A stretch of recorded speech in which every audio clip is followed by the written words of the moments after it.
also a wave going on the track. It's like a wave. Ask him why.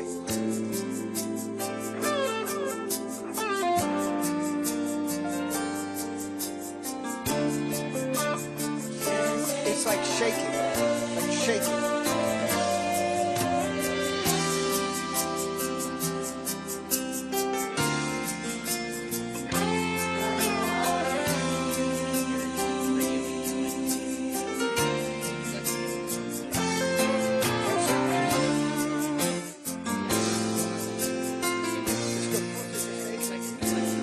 Check. Check, check, check, check.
Oh, say, can you see by the dawn's early light what so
Please welcome Girls Gone Bible, Angela Halili and Ariel Reitzma to the stage to lead us in an opening prayer.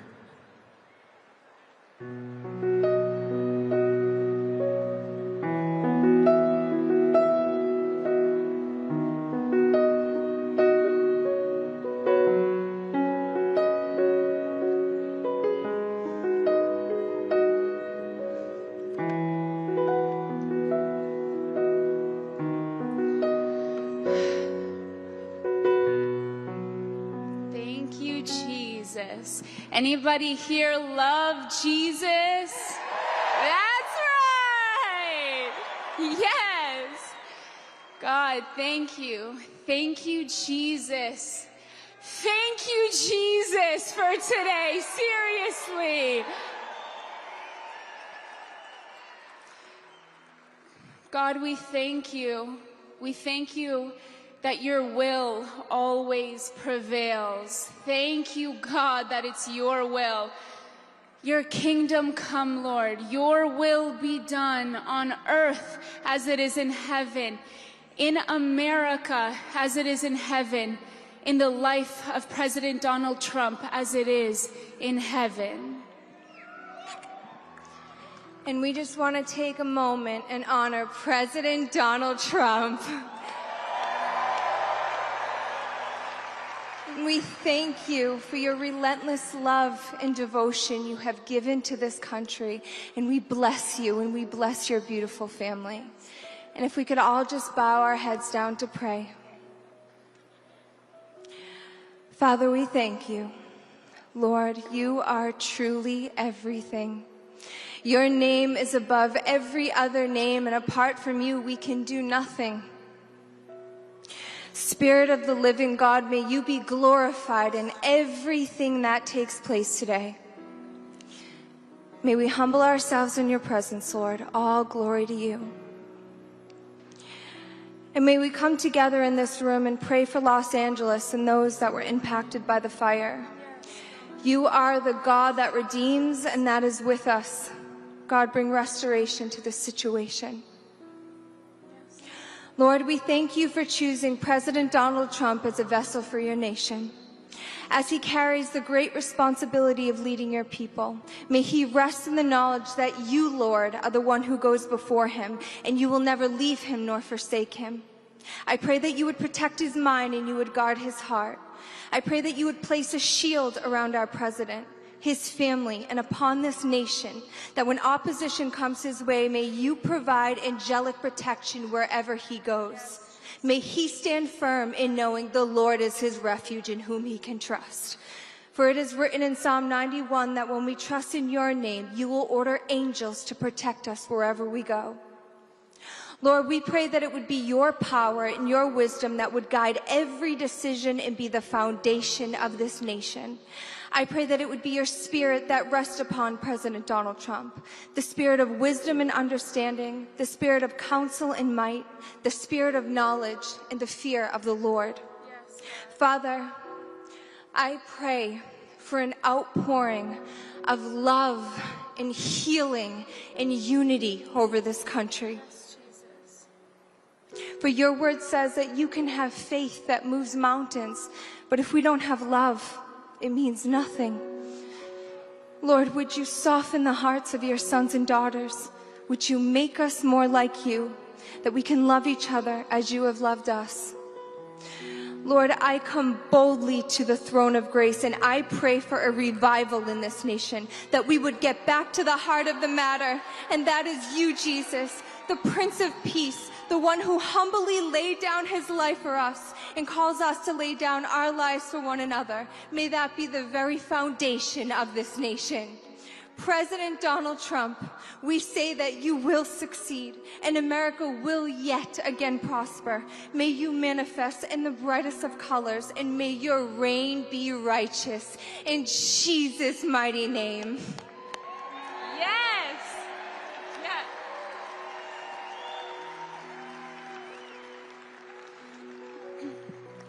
2 Chronicles 7:14 says, "If my people who are called by my name will humble themselves and pray and seek my face and turn from their wicked ways, then I will hear from heaven and I will forgive their sin and I will heal their land."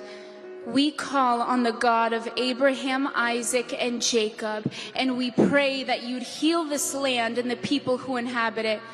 Lord, I ask that you would release your power upon this nation. I pray this country be washed by your blood, your precious blood. I pray that a holy fire would rain down to produce a move of purity and holiness in this nation. I pray that eyes would be opened and salvation would sweep across America. I pray in Acts 2 outpouring of the Holy Spirit and a mighty move of God to take place in America like we have never seen before.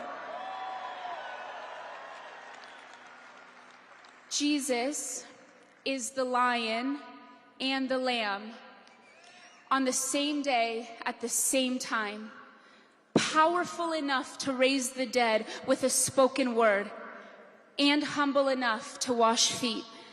I pray that this would be the heart of America, powerful beyond belief, more powerful than any adversary, and with a true heart of humility to serve one another and provide for the poor, care for the sick, and bring justice to the oppressed. In Matthew 25, Jesus says, "For I was hungry, and you gave me something to eat. I was a stranger, and you invited me in. Whatever you did for one of the least of these brothers and sisters of mine, you did for me."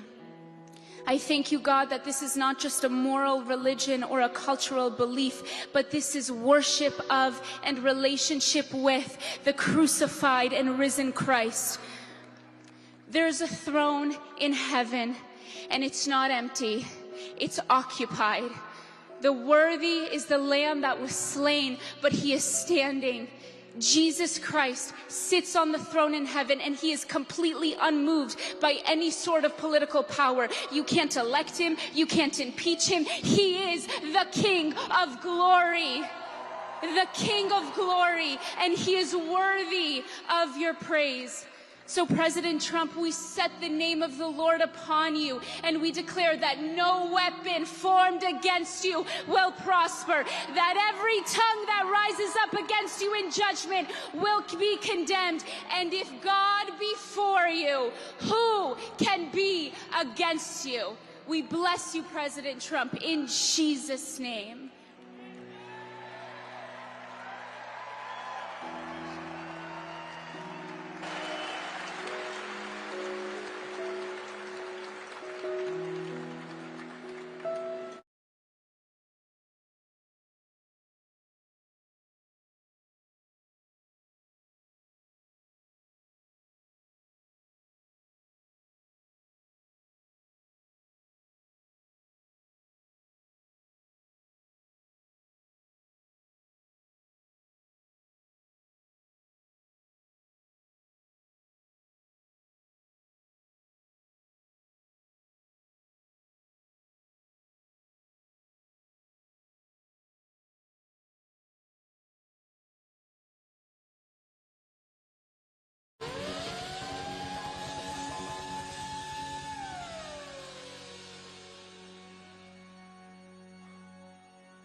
Come, head on up to Washington, D.C. and play a little rock and roll. Hey, we were trying different things. We were smoking funny things, making love out by the lake to our favorite song. Sipping whiskey out the bottle, not thinking about tomorrow. Singing Sweet Home Alabama all summer long. Put 'em up like this, let's rock. Come on, let's rock. Singing Sweet Home Alabama all summer long. Turn it up.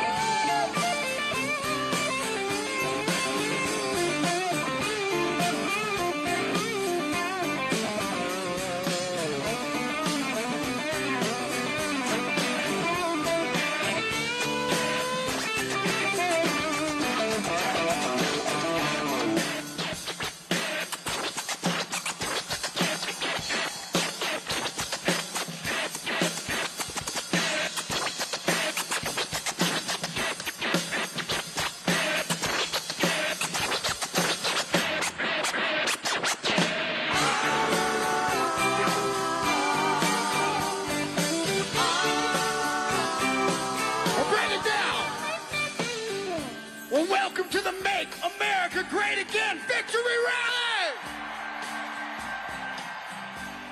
Do you feel good?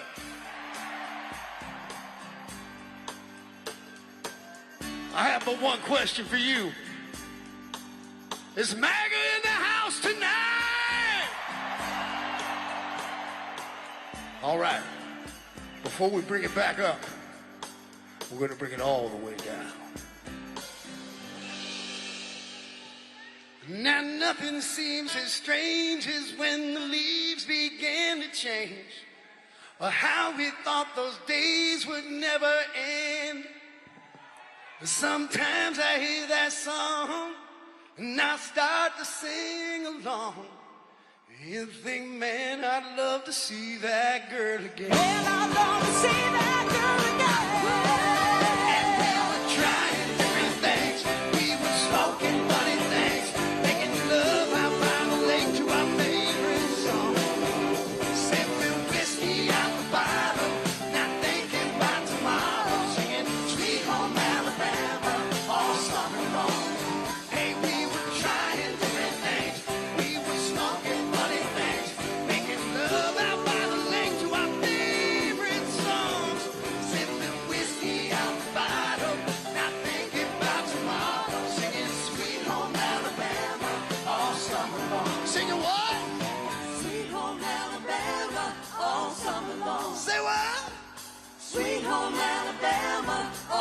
Give me a good one.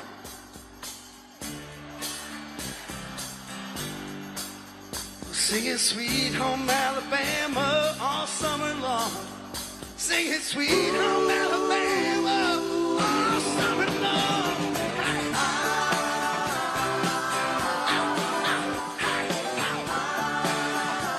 Singing about Sweet Home Alabama, yeah. All summer long.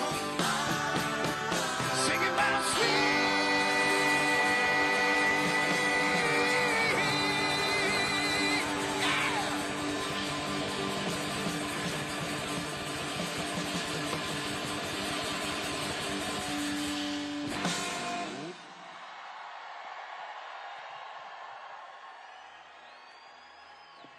Hello, everyone. I love you all. I know you're having a great time at the Kid Rock concert tonight. Quite frankly, he's amazing. All of you in attendance are the true backbone of our great country, hardworking, God-fearing, rock and roll patriots. Bob is truly one of the greatest entertainers of our time. Let's all continue to love one another, fight for our God-given freedoms, and most of all, let's make America rock, rock, rock, rock, rock. Let's make America rock again.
if there's one thing I want you to take away from this show tonight, it's not a t-shirt or the ringing in your ears from your favorite song.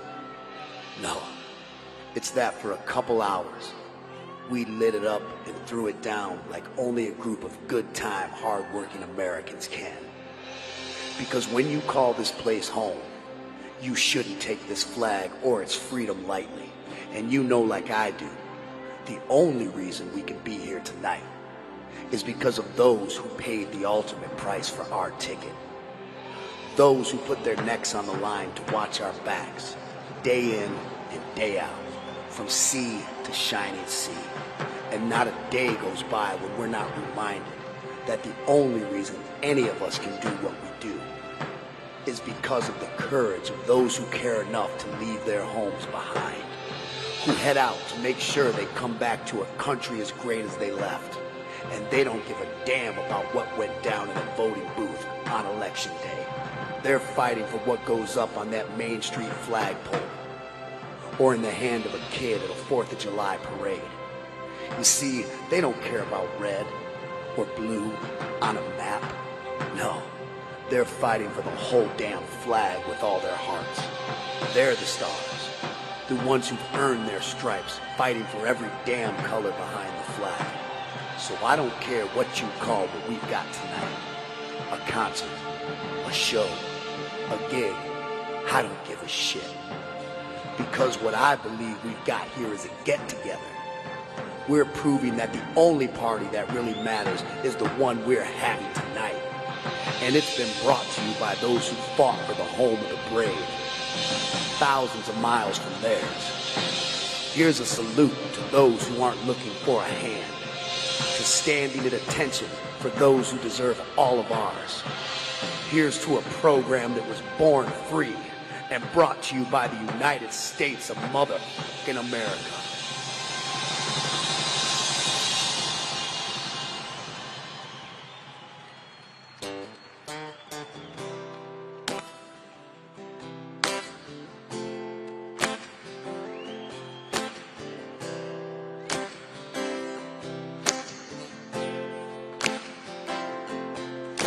Midnight riding in my old two-seater, rolling down the boulevard.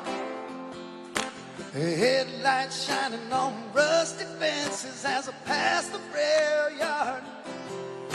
Black leather jacket on a Friday night, fire up the lighter and a lucky strike. Radio saying take a walk on the wild side. It has got me feeling like got me feeling like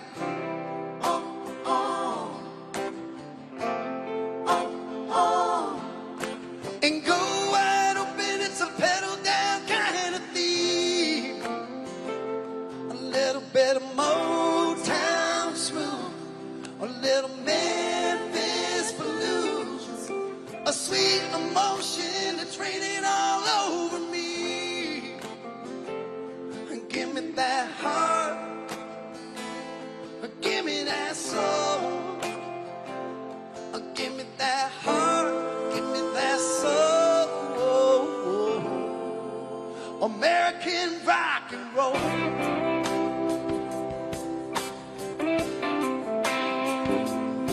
I can see the banner on the courthouse flying, proud red, white, and blue. I can see her waving on the corner, smiling, cause it feels just like I do. Now she's sitting right next to me. Everything's how it ought to be, being young in the land of the free.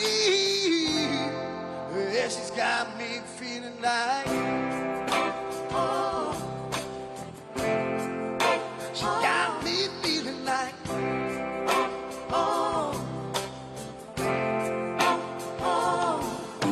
and go wide open, it's a pedal down kind of theme.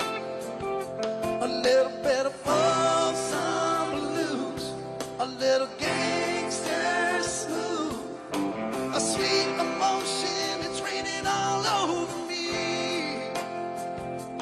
Give me that heart, give me that soul.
American rock and roll.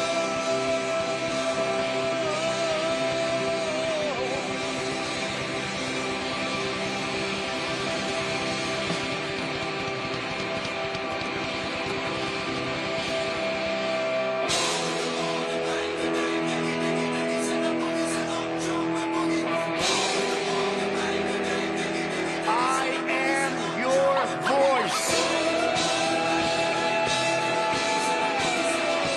Get out.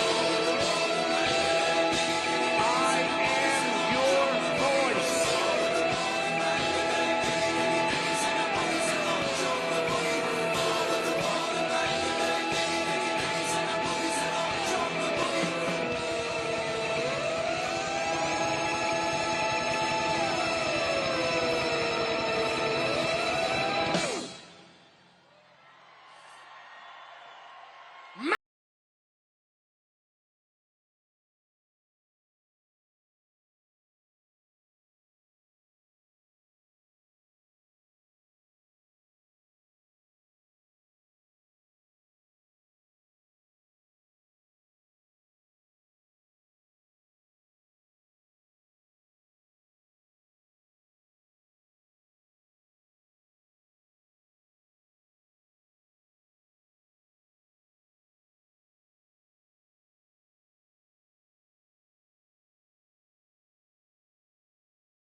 It's all the time bombs sticking in their heads and hey, all the games getting money in their heads and bang bang. The wild mustangs and the porno flicks and the mainstream media can suck my blood. For grits when there ain't enough eggs to cook, and for DB Cooper and the money he took. You can look for answers, but that ain't fun.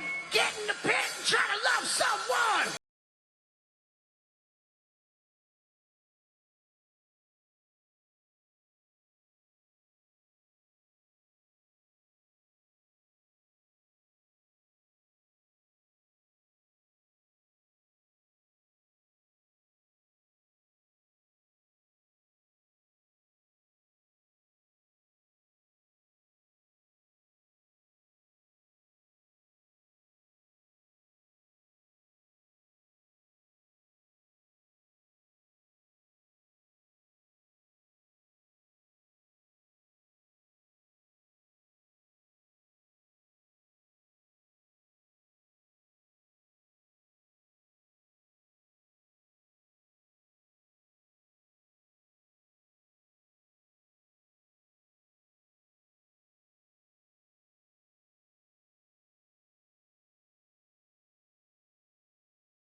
much.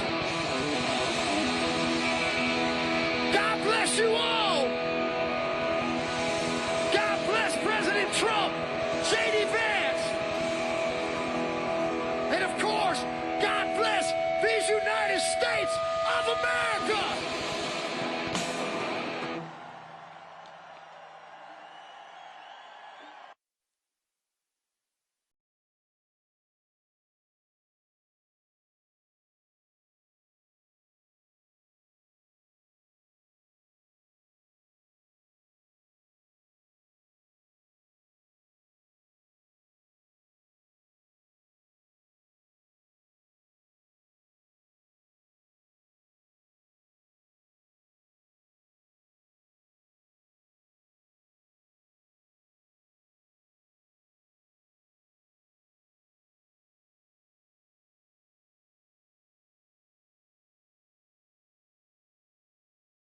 Please welcome to the stage Puerto Rican singer and rapper Anuel AA and American singer and songwriter Justin.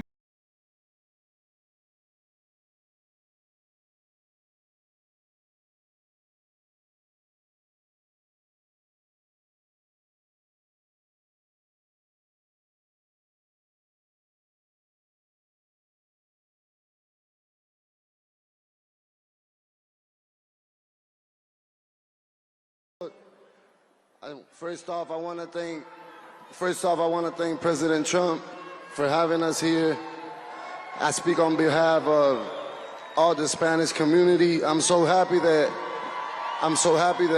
everybody, the whole Spanish community, it wasn't that like we just spoke and they really voted for they didn't win for no.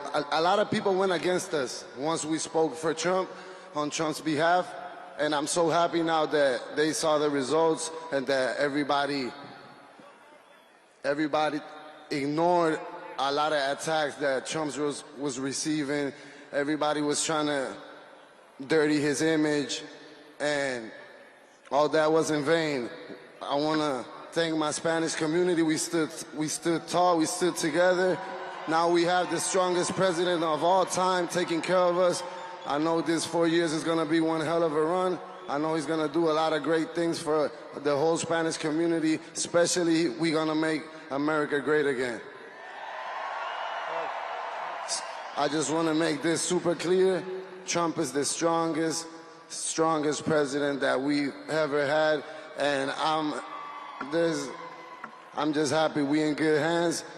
There's nothing better than to have a strong president taking care of the strongest nation in the whole world. Hello, America. Hello, Washington. So you're probably wondering what these two Puerto Rican artists are doing here. Well, it all started in Georgetown, Pennsylvania, during the president's campaign, where we show our support to the president and made sure our Latino community came through and showed lots of love to Mr. President Trump so we can get that W. I'm glad to be here just like everybody else up here. I always say I love President Trump because he's not a puppet, you know? I love that about him. And this was my first time voting for any president in the United States, so, you know, first time voter, so I'm glad I give that vote to Mr. Trump, and me and Anuel AA are here supporting. Que viva Puerto Rico, and let's make America great again! Congratulations, President Trump.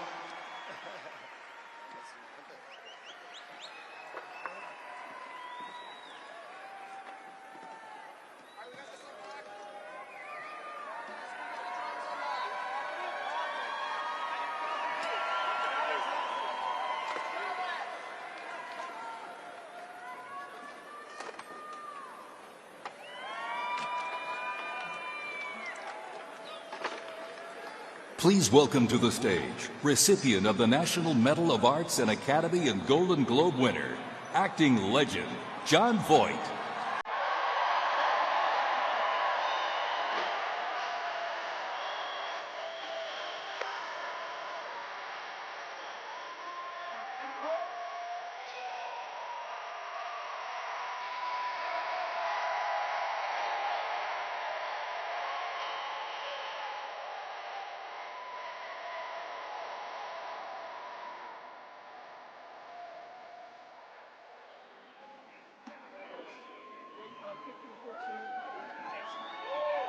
Hi, everybody.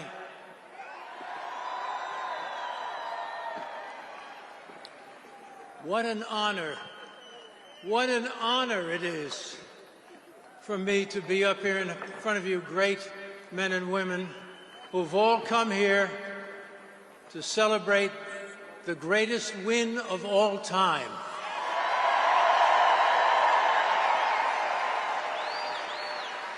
The greatest win of all time. The victory we were all fighting for to save our country, our democracy. And I'm so grateful that I'm able to say that Donald J. Trump is the 47th President of the United States of America.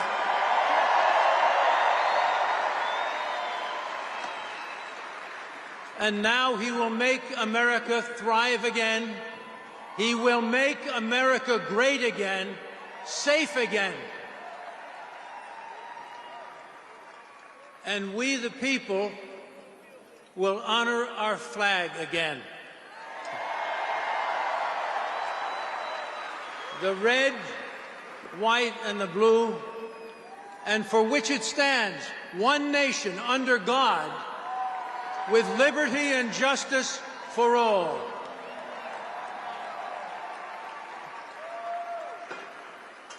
Donald J. Trump fought hard to save this country, and now he will bring God back to our nation's truths. He will make her thrive again. He will save the greatest country, America the Beautiful. I'm proud to call the President of the United States my friend. Our friend. My hero. Our hero. A man who never gave up on the American people. And we, the people, never gave up on him.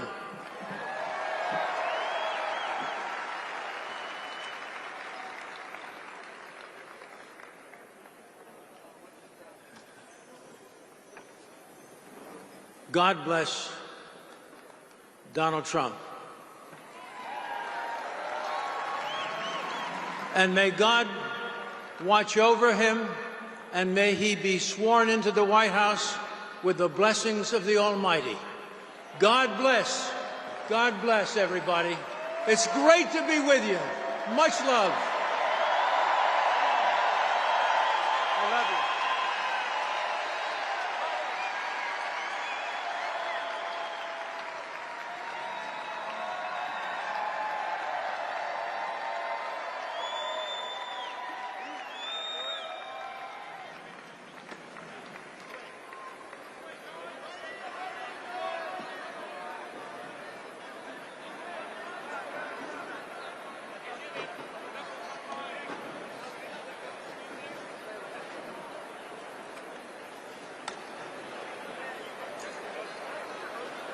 Please welcome to the stage Senior Advisor to President Donald J. Trump, Stephen Miller.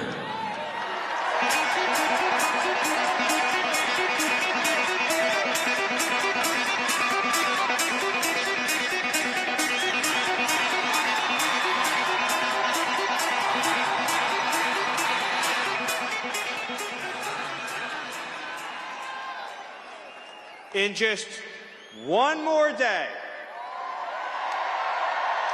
just one more day, it's goodbye Joe Biden, goodbye Kamala Harris, goodbye Democrats, and hello to the golden age of America, and welcome back Donald J. Trump.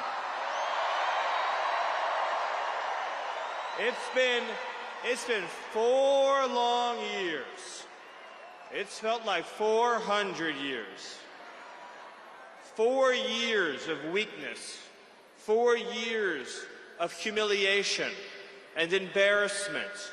4 years of persecution, 4 years of inflation, poverty, incompetence, 4 years of betrayal, 4 years of wide open, undefended, unprotected open borders. But tomorrow, at 12 p.m., that's all going to end. Because after 4 years of fighting, after 4 years of struggle, after 4 years of pain and, yes, suffering, after 4 years of trials, we are now at the dawn of our greatest victory. And each and every one of you shares in this victory. Your hopes, your dreams, your sweat, your sacrifice, your devotion, and those of millions of patriots around this country has delivered America to this moment where we can proudly say that the 47th President of the United States is Donald J. Trump. And the Vice President of the United States is J.D. Vance. America, ladies and gentlemen, is about to become strong again. It's about to become proud again. It's about to become free again. And it's about to be a country that is respected by every other nation around the world. They're not going to kick us around. They're not going to abuse us. They're not going to exploit us, because they know if you mess with America, then you're going to have to deal with President Donald Trump. And Donald Trump will never apologize for this country. Donald Trump will never, ever, ever allow other countries to dictate to us, to tell us how to run our economy, to tell us how to police our borders. Because Donald Trump believes in two simple but powerful words, and those words are America first. Let me remind you of all that transpired to arrive us at this moment. The Democrat Party and the radical left did everything in their power to try to put President Trump in jail. They lied about him, they framed him, they smeared him, they defamed him, they indicted him, they tried to imprison him and to take away his freedom, to take away his family, to take away his business, to take away your voice, your future, to take away your hopes, your dreams, your government, your country. And Donald Trump nearly lost his life on a stage in Butler, Pennsylvania, and then again a few short weeks later. And no matter what they threw at him, no matter the danger, no matter the horrors, no matter the abuse, no matter the corruption, the persecution, no matter how much the broken system tried to stop that man, he would not be stopped. Because he has always been fighting for you. He has always been fighting for all of us. And what is that going to look like come Monday afternoon? It's going to mean an executive order ending the border invasion, sending the illegals home, and taking America back. It's going to mean the eradication of the criminal cartels and the foreign gangs who are preying on our people. And it's going to mean justice for every American citizen who has lost a loved one to an illegal alien. It's going to mean justice for Laken Riley. It's going to mean justice for Jocelyn Nungary. It's going to mean justice for every precious soul stolen from us by Joe Biden's open border. Accountability is coming. Justice is coming. The whole federal bureaucracy is about to learn that they don't work for themselves, they work for you, they work for President Trump, and they work for the American people.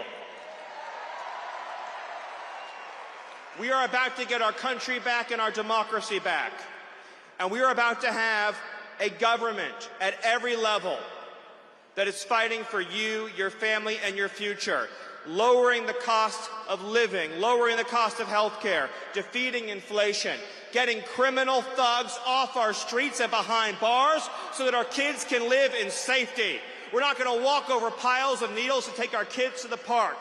And we're not going to let the radical left indoctrinate our children into believing there's 435 genders. Because President Trump knows there are men and there are women.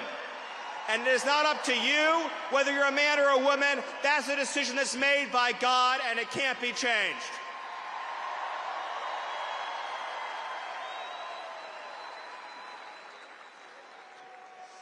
So I ask all of you to embrace this moment for all it represents and everything it means. It's about the triumph of the everyday citizen over a corrupt and broken system. Over the last not just 4 but 8 years, the MAGA movement has been fighting against every single force that has been decaying, destroying, and decimating our society. It's been fighting the corrupt special interests, the corrupt foreign governments, the weaponized bureaucracy at the FBI and the DOJ and the intelligence community, and it's been fighting a political class that cares only for itself. And they were so sure they were going to beat us. They were so sure they were going to stop Donald Trump. They were so sure that they were going to crush this movement out of existence. And yet, here we stand today, and MAGA is stronger, more powerful, more united, and more determined than ever before. And Donald J. Trump is about to save this country.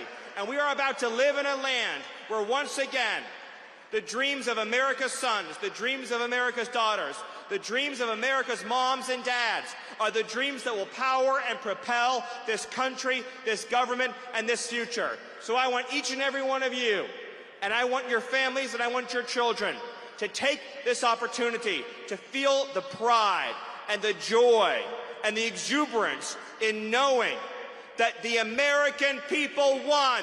We still control this country. We still control this future. We still control this government. And we are about to inaugurate as the 47th president our champion, Donald J. Trump. Thank you. God bless you, and God bless America.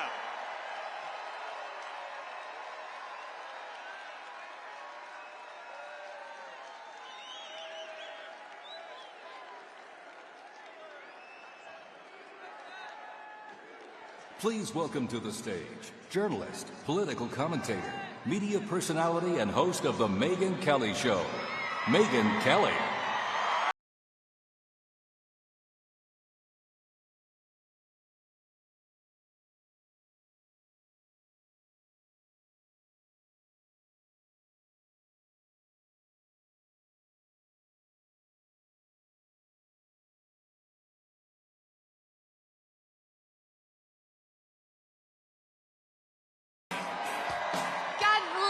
For standing out there in that weather and all these hours to get in here today. As Stephen Miller said, we have 20 hours until our long national nightmare is over. We're almost there. By the way, Stephen Miller, if you like what Trump did at the border, you have that guy to thank in large part. That's the guy. He's the magic behind the man. And he's back, thank God. Him and Tom Homan together. Oh. The goodness, Scott Pressler, good to see you. The goodness that is about to rain down on us after Trump is inaugurated tomorrow is already starting, and I've got to tell you, I am so pumped up about it. Things are already happening in anticipation of Trump being sworn in, like Facebook and McDonald's getting rid of their DEI programs. Good for you, McDonald's workers. Looking at you, Kamala Harris. Really? No, not really. Wasn't true. You got universities from University of Michigan to North Carolina to all the public universities in Iowa, all the public universities in Texas getting rid of DEI. You have got, yes, you've got a bill that passed the House this week, the Protection of Women and Girls in Sports Act. Yes. Now, it passed once before, but this time we control the Senate. We have a much better shot Still have to get 60 votes to get a vote. We're looking good. You've got a judge who struck down Joe Biden's disgusting changes to Title IX, which has been stopped in its tracks, and it will be killed entirely, those changes, as soon as Trump gets in there. Have no doubt whatsoever. Good things are happening all around the country. Pete Hegseth was testifying this week that military recruiting is already going up in anticipation of their new commander-in-chief. The deal in Gaza, right before Trump takes office, as he said, if it's not done by the time I get there, all hell is going to break loose. The goodness just keeps on coming. I woke up this morning, I was 2 inches taller, a pound thinner, and I had skin like Jennifer Lopez. That last one's not true. Okay, speaking of J-Lo, how happy are you that her candidate lost? It's so delightful. These Hollywood celebrities who get up there and try to tell us how to vote, really? I mean, like those celebrities who know nothing about anything. All J-Lo knows about what to do is to ruin marriages. She's an expert at that. Why does she have to try to ruin the country too? So goodbye, J-Lo. It didn't work out for you. Goodbye, Meryl Streep, who showed up at that Oprah event saying, "Oh, Madam President," to Kamala Harris. Madam President. How'd that work out? About as well as her comment that Harvey Weinstein was God. And maybe we should stop listening to her. Maybe we shouldn't be going to her for our political advice. And then you had Oprah herself. Oprah, she'll interview you if you pay her $1 million too. Yeah, it's a low fee of $1 million to sit down with Oprah Winfrey, apparently. That's what the Harris campaign paid her production company, she says. And for that, you know what you get? You get Oprah yelling at you. Kamala Harris! Why are you doing that? So calm down, madam. Didn't work out for her either. But of course, the fakest person involved on that side of the aisle was the woman at the top, Kamala Harris herself. Thank you, who pretended that she wasn't the border czar, who pretended that she was middle class, who pretended that she was smart. And the American people did not buy it. Every time you turned around, this woman was doing something faker than the last, right? Her fake Jamaican accent, her fake Eastern European accent, her fake Spanish accent. It was like spending a day at Joe Biden's southern border. Non-stop, right? We gonna win. It's not how it went, right? But my favorite was the preacher accent. Joy cometh in the morning. She wasn't wrong about that. It came at about 1:22 a.m. on election night when the election was called for Donald J. Trump. I felt it. I've been thinking so much about Trump, especially today and this week. I know you have too. Praying for him, praying for his family. Thankful to them. I mean, think about it. I interviewed Trump about a year plus ago and asked him, why are you doing this? You could be in Scotland, you could be at your golf courses. It's because he loves the country. And he wasn't done yet. And we're not done with him. So God bless him and the family for making this sacrifice and doing public service. Same with J.D. Vance and the cabinet members, all of whom need our prayers and support. But I'm also thinking of all of you. I'm thinking about you, I'm thinking about Americans who got us here. Because the things that Trump is accomplishing already, some of the things I mentioned in anticipation of him taking office, that ball got rolling, yes, with Trump, but also with regular American people who stood up here, there, and everywhere to make a difference in their own communities. I'm thinking about people like Jody Shaw. You probably don't know that name.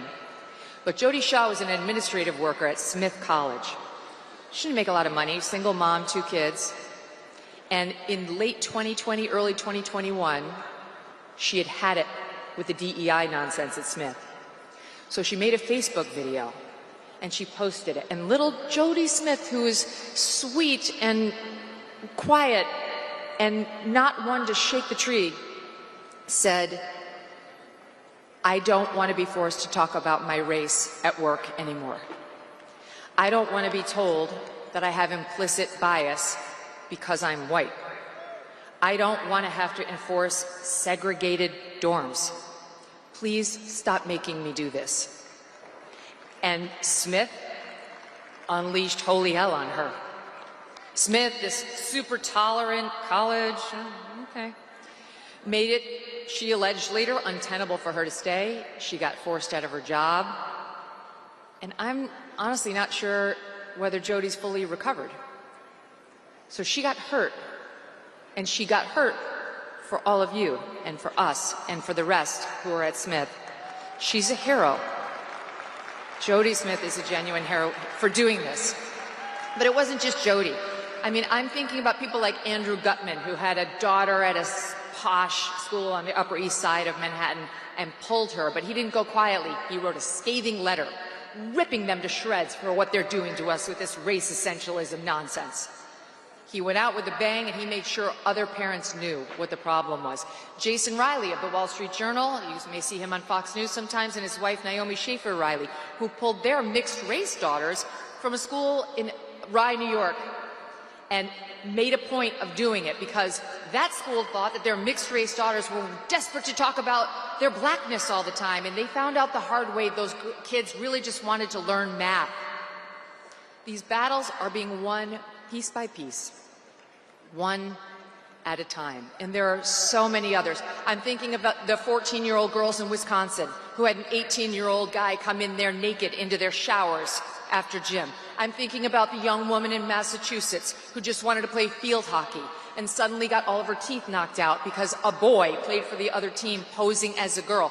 How do we know about these stories? Because people were outraged. Citizens went to the news. They went to their principals. Girls spoke out one by one and got the ball rolling on change. And change is coming. All of you wearing the MAGA hats.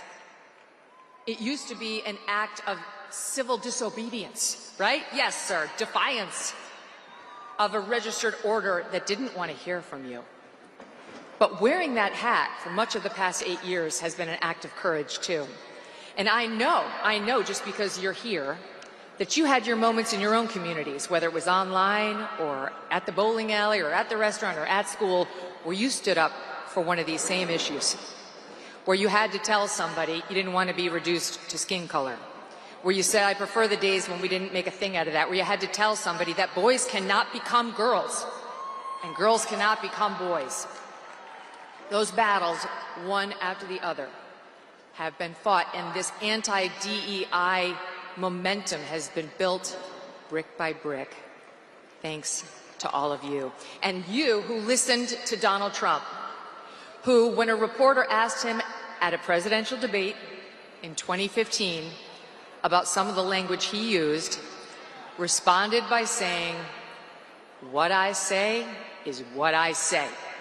And if you don't like it, too bad."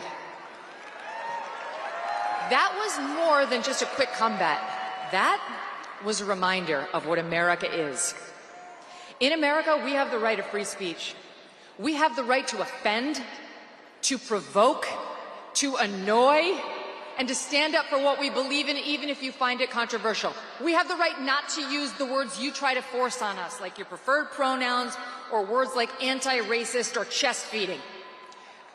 We are reminded of that daily by President Trump, who would never bow to the woke mob.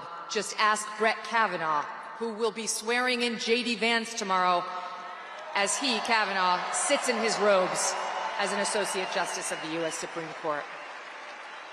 So I thank all of you for being part of the Trump movement and for bringing these changes upon us and for bringing Donald Trump back into the office. And a reminder before I go, stay strong. We haven't won the war. We're winning.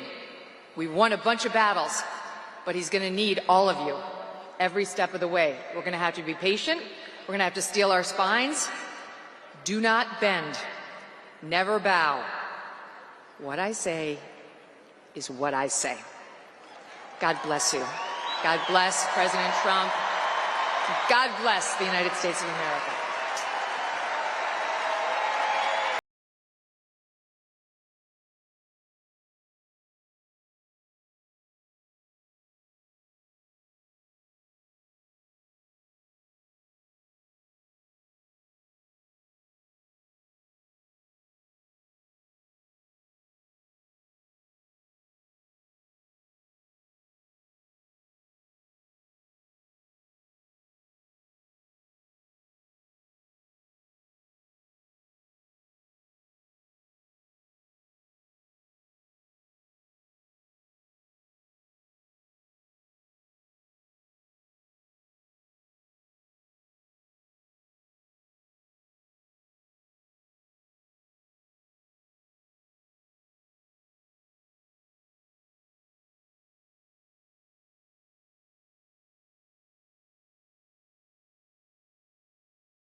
Please welcome to the stage, founder of the Witkoff Group and the next special envoy to the Middle East, Steve Witkoff.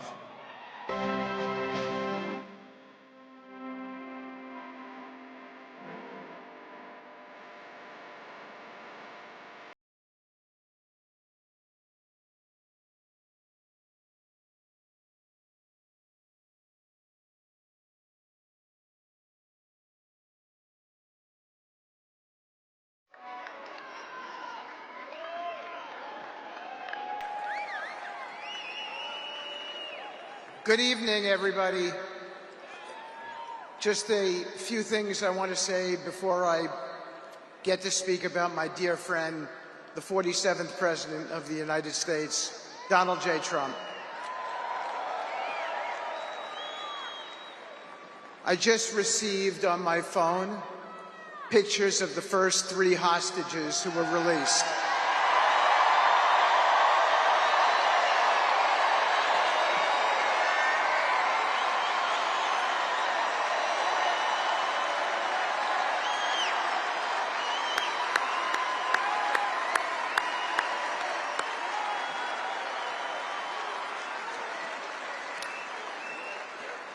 We had a great team, but it doesn't happen without Donald J. Trump. The President was responsible for this release, and we all owe him a debt of gratitude, as do all the families. Mr. President, distinguished guests, and my fellow Americans, today we celebrate not just the inauguration of President Donald J. Trump, but the enduring values of American strength and leadership and the vision that he represents. Over the years, I have had the privilege of witnessing firsthand the qualities that define President Trump, not just as a leader, but as a man.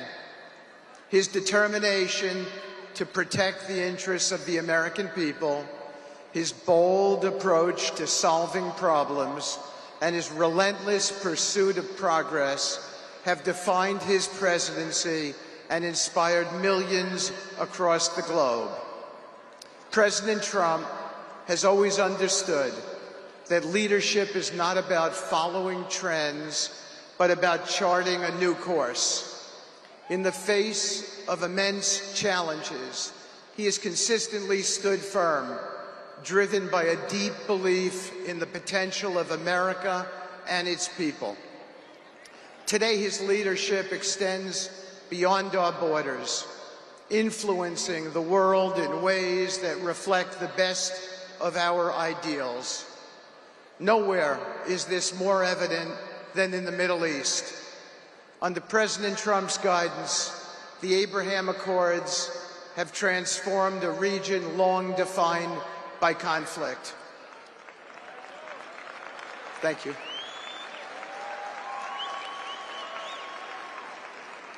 These historic agreements have brought together nations that once stood divided, fostering cooperation, trade, and understanding. The Accords are a testament to the President's belief that peace is achievable when we approach challenges with strength, clarity, and a shared vision for the future. As the special envoy to the Middle East, it is my honor to carry forward this mission on behalf of the President. Thank you. The work we do in this region is not just about diplomacy. It is about creating a legacy of hope, stability, and opportunity. The Middle East is home to extraordinary potential, and through President Trump's leadership, we are unlocking that potential in ways that benefit the region and the entire world. President Trump's achievements are not just a reflection of his policies, but of his core principles. He has always stood for religious freedom, human dignity, and the belief that every individual deserves the chance to succeed. His efforts have strengthened alliances, encouraged economic growth, and ensured that America remains a trusted partner on the global stage. Mr. President, your vision for the Middle East is a reminder that true leadership is about results. You have shown that even in the face of skepticism, progress is possible when we approach challenges with boldness and resolve. The Abraham Accords are not just agreements. They are a blueprint for a future where peace is not the exception, but is the expectation. As we look ahead, the challenges remain significant, but so do the opportunities. Under your leadership, Mr. President, we will continue to expand the circle of peace, strengthen partnerships, and promote prosperity across the world. This is a cause worthy of our efforts, and I am deeply honored to play a role in advancing your vision. I am reminded of the words of Abraham Lincoln, who said, "I am a firm believer in the people.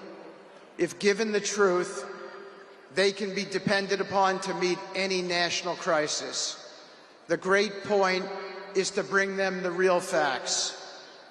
Mr. President, you have always trusted the American people with the truth, even when it has been difficult.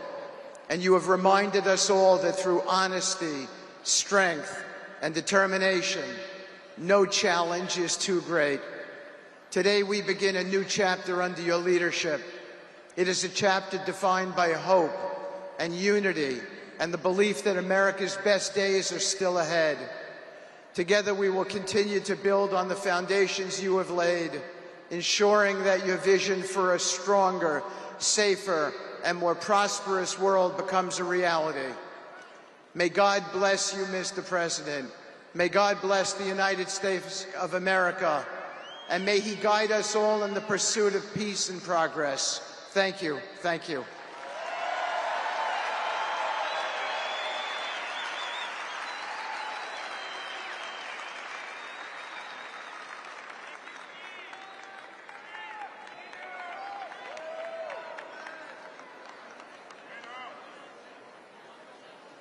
American businessman who is CEO and president of UFC, Dana White.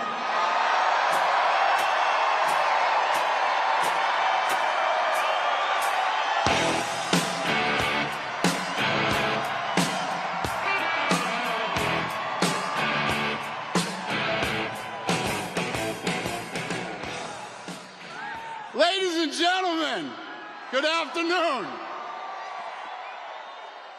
I am honored to be here to celebrate President Trump's historic victory.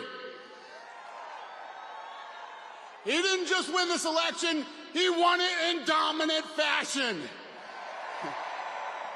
With record numbers of Americans from all walks of life. Not only did he win the Electoral College by 86 points, but President Trump was the first Republican candidate in 20 years to win the popular vote. He also made major gains among traditionally Democrat voters by increasing his support with Latin, Asian American, Black, and young voters. So what does that tell us? Democracy is alive and well in this country. And the people have spoke loud and clear. America wants President Trump back in the White House. Think about this. Winning this election after everything that's happened over the last few years is an amazing achievement and an incredible comeback story. Think of all the things President Trump had to go through to get back here. All the powerful forces that tried to take him down. The mainstream media, partisan prosecutors, assassins. It's absolutely insane what this man has been through. And only President Trump could have fought through all those obstacles, all the attacks, and still come out the winner. But you know what? That's just what he is. This guy is a winner. And I say this all the time. He is the toughest, most resilient person that I've ever met, and nothing was going to stop him from fighting so hard for the country he loves. He embodies what being an American is all about. We are the toughest, most resilient people on earth. And nothing can stop us when we unite. To all those Americans who didn't vote for President Trump, and all they know about him is what they hear from the mainstream media, I just want to let you know, he has been an incredibly loyal friend to me for over 2 decades. And not once has he ever asked me for anything in return. And he's proven again and again how tough he is, but he's also a man who truly cares about people. Everything great that has ever happened to me in my career, he's been the first one to reach out and congratulate me. And more importantly, in the hard times, he's been the first one to reach out and let me know if there's anything I need. And all this during a time when he had a laundry list of his own problems he was dealing with. He is the best human being that I have ever known. So America, it's time for us all to put our differences aside, and we can't do that if we continue to focus on all the issues that divide us instead of all the issues that unite us. The fate of this country is tied to the fate of the president. So if you love America, you should want America's president to be successful. If he strengthens our economy, resolves conflict around the world, and makes our streets safe again, we all win. When America's president is respected around the world, we all win. When America succeeds, we all win. Now it's time for us to come together as one nation, the United States. This moment will be a turning point in our history and a triumph for all Americans. Tomorrow, when Donald J. Trump is sworn in as the 47th President of the United States, the great comeback story begins and our country starts winning again. Thank you, America.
Please welcome to the stage members of the First Family, Don Jr., Eric, and Laura Trump.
We love you too.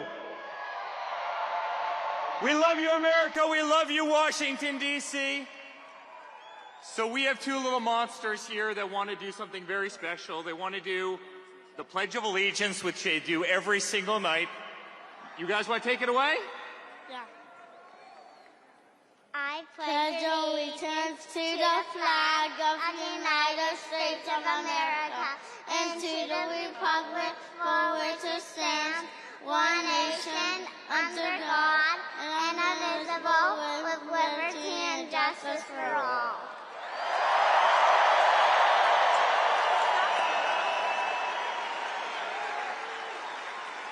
That's real America, ladies and gentlemen. That's America. That's what we love about this country.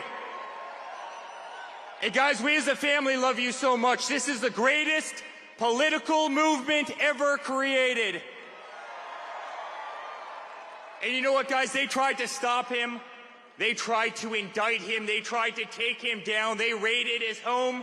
They went after his children. They tried to bankrupt him. They tried to imprison him.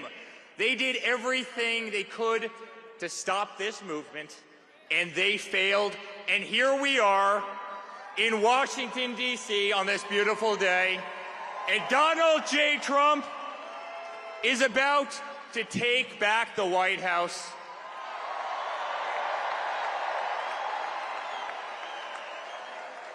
And guys, our country is back. Our country will be respected again. We as Americans will be proud again. America will be feared again. We are going to have the greatest nation on earth. The nonsense ends. The bullshit ends right now. We love you. We love you. We love you. Thank you for having me be such a big part of this journey. I'll truly never, ever forget it. Thank you, guys. We love you.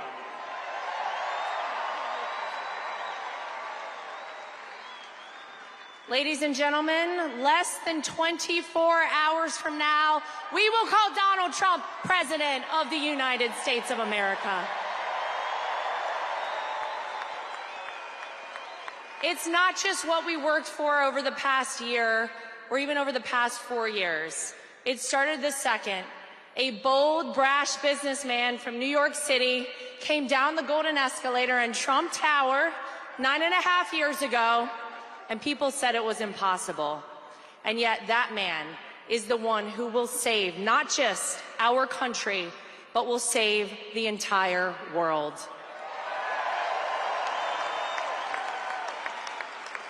And so I just want to quickly say thank you. Thank you guys for continuing, despite all you heard out there, to believe in Donald Trump, to stand by our family throughout this fight. Thank you for trusting me to be your co-chair of the Republican National Committee. I hope I did you proud. I made promises all over this country when I went and spoke, and I said, you're not going to cheat in this election. And they got upset when I said something around the lines of, if you are a person who wants to cheat in our election, we will find you, we will track you down, and we will prosecute you to the full extent of the law. So I said it louder next time. And this was a free, fair, and transparent election. And if there's one thing I am proud of, it's that we restored the American people's faith in our electoral system this election in 2024. We didn't do it alone. I see someone directly in front of me, Scott Pressler, who helped on that front as well. We love you, Scott. But thank you, guys. This has been the honor of all of our lifetimes, to be here and fight alongside of all of you to save this country. The dawn of the golden era of America is tomorrow, right here, starting in Washington, D.C. God bless you guys. We love you.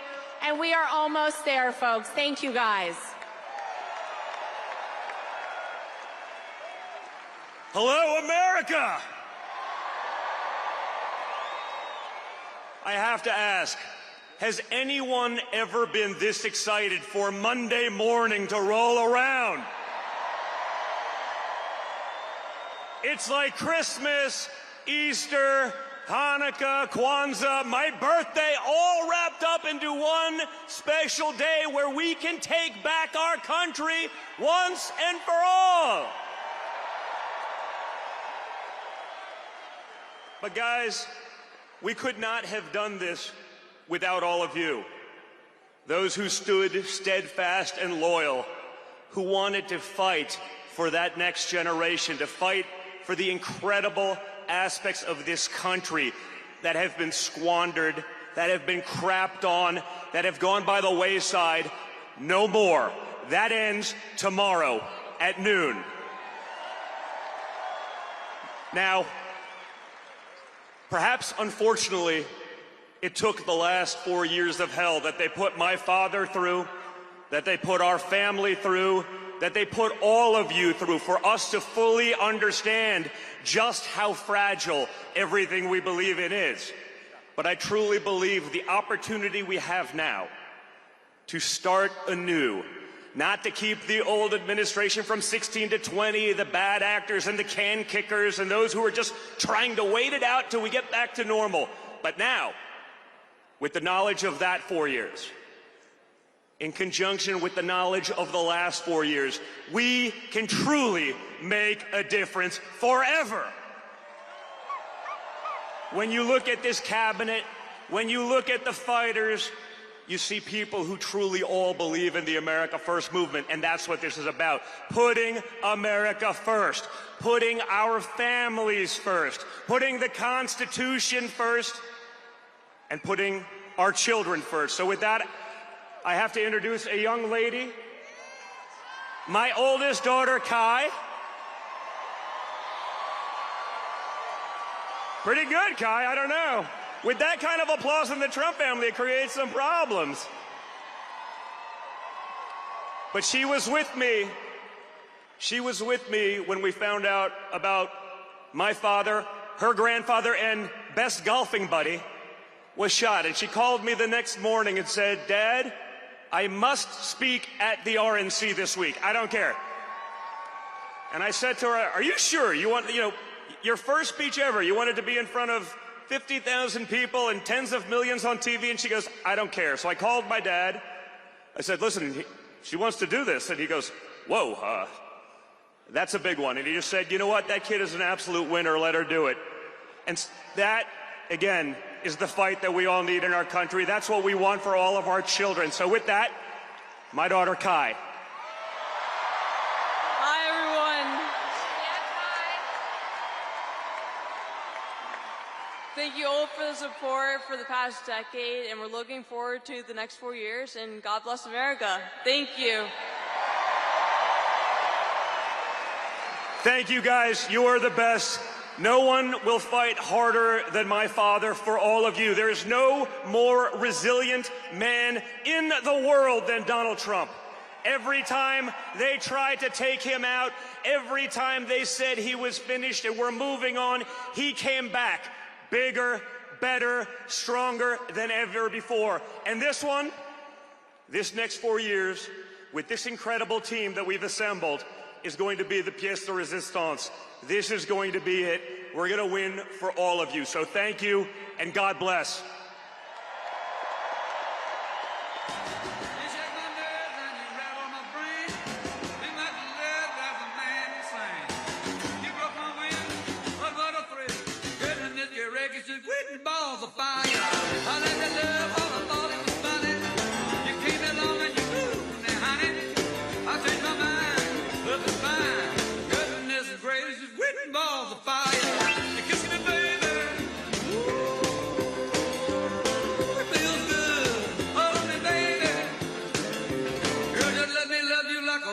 Should. You're fine, so kind. I'm gonna tell this world that you're mine, mine, mine, mine. I took my nails and I put on my thumb. I'm real nervous, but it sure is fun. Come on, baby, you drive me crazy. The goodness gracious is with balls of fire.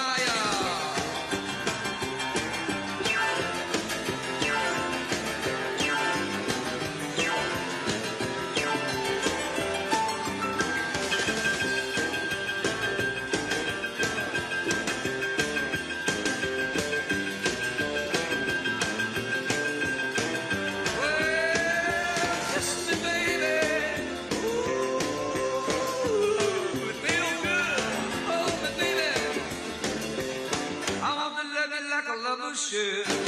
You're fine, so kind. I got to tell this world that you're mine, mine, mine, mine. I treat my nails and I flip on my thumb. I'm real nervous because the show is fun.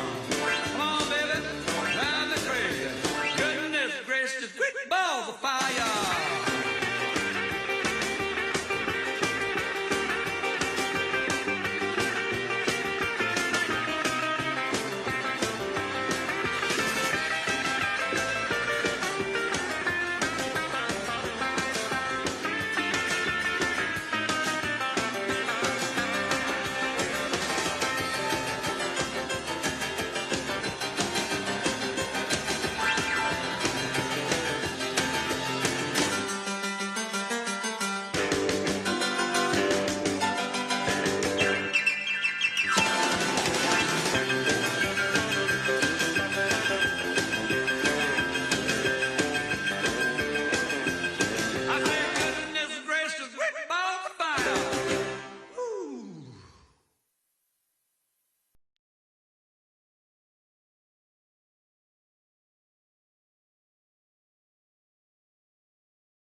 music starts. That's what we want.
I'd worked for all my life, and I had to start again. Just my children and my wife. Thank my lucky stars to be living here today, 'cause the flag still stands for freedom, and they can't take that away. And I'm proud to be an American, where at least I know I'm free. And I won't forget the men who died, who gave that right to me. And I gladly stand up next to you and defend her still today.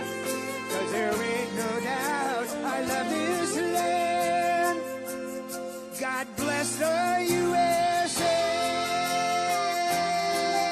Ladies and gentlemen, President Donald J. Trump.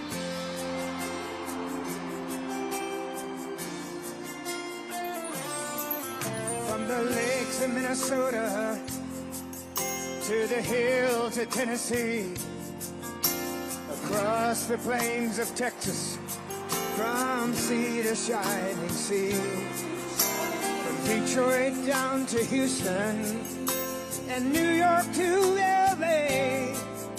There's pride in every American heart, and it's time we stand and say that I'm proud to be an American, where at least I know I'm free. And I won't forget the men who died, who gave that right to me. And I gladly stand up next to you and defend her still today. 'Cause there ain't no doubt I love this land. God bless the USA.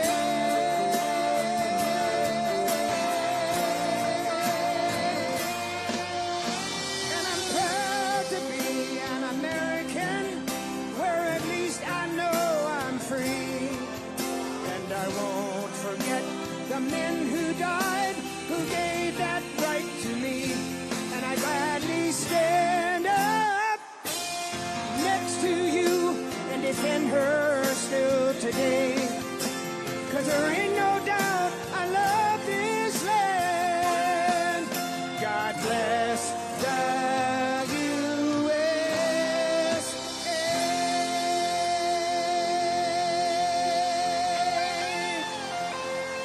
Ladies and gentlemen, the 47th President of the United States, Donald J. Trump.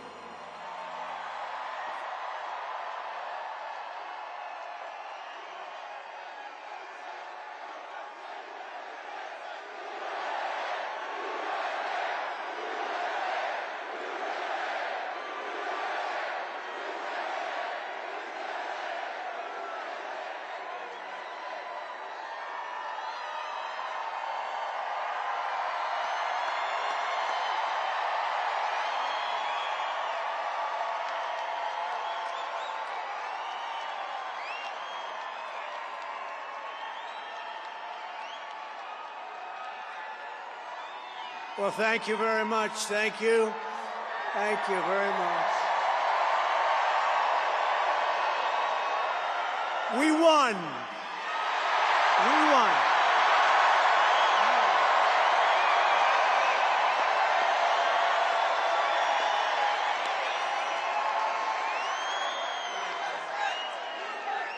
Thank you very much, everybody. What a good feeling. We like winning, don't we, huh?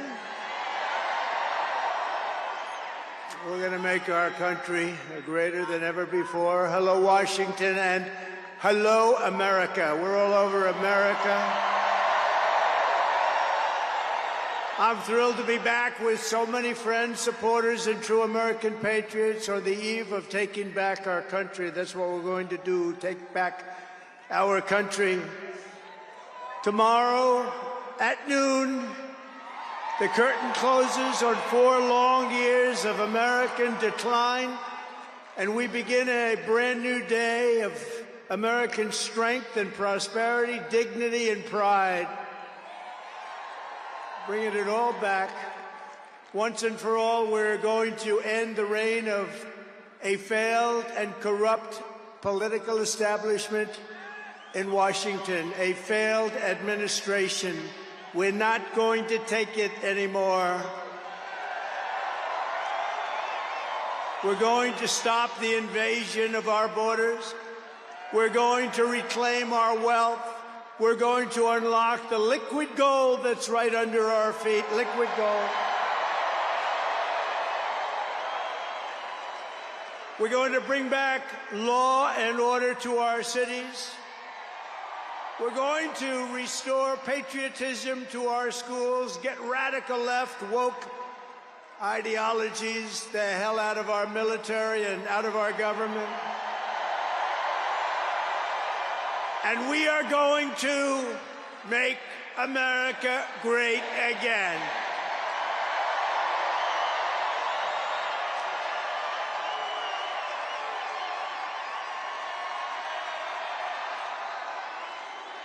I want to thank the tens of thousands of incredible men and women who have come from all over the nation to take part in this very special moment. And I just heard in watching some of the coverage that there are rallies like this taking place all over the country. People are happy. People are happy. It's been a long time.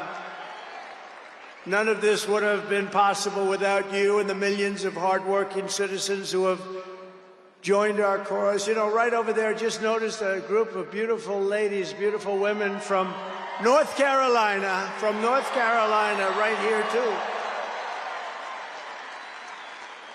I don't know how the hell they've been to 167 rallies. You believe it? You think their husbands are happy about that? I don't know.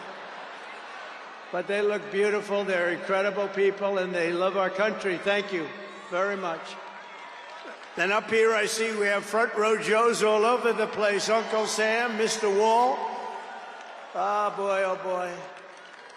But we've been through so much together, and for the next 4 years, I will fight for you every single day. We're going to be fighting for you.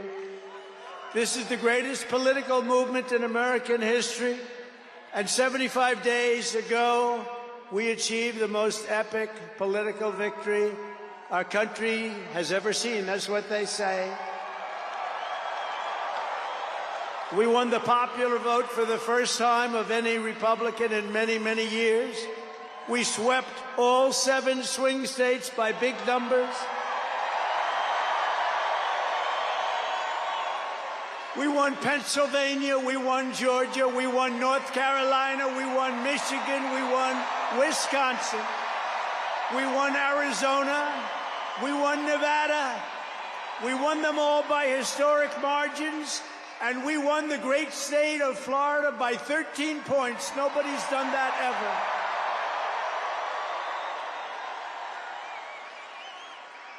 And a record that will never be broken. All 50 states shifted toward the Republican Party, the first time that that's ever happened. All 50 states. We won the largest number of African-American voters in Republican Party history. We won more Hispanic American votes than any Republican has ever gotten before by a lot. And we won Latino men and women, and on top of that, youth, men, women, urban, suburban, rural, and people from everywhere in between are joining us in record numbers. We've never had anything like this. Too big to rig, that's what I used to say. Too big to rig. We made it too big. Oh, and they tried. They tried. It was too big. Around 9:02, they just said, let's get the hell out of here. This isn't working. They were swamped, to put it nicely. We also took back the U.S. Senate. We had some great people running. And the House Republicans won their largest popular vote majority in presidential year since 1928. We had a lot of people voting. So the Senate, the House Republicans, we got all three of them. A little bit close on those two. Senate's in great shape. House Republicans, actually, they both have great leaders. They both have great people heading. John Thune is fantastic. And if you look at Mike Johnson, he's got a pretty tight majority, but actually it's very tight, but it's very good because we vote unified. We're really voting unified, and so it doesn't make much difference. In the election of 2024, which will be the most consequential election in American history, we not only won a mandate, but we built a new American majority that will lead our country to unparalleled success for generations to come. That's what we want to do. And someday, in 30 years from now, 40 years from now, 50 years from now, some of these young people are going to say, I remember Donald Trump, he did a good job. He set us on his way. He told us, he gave us a path.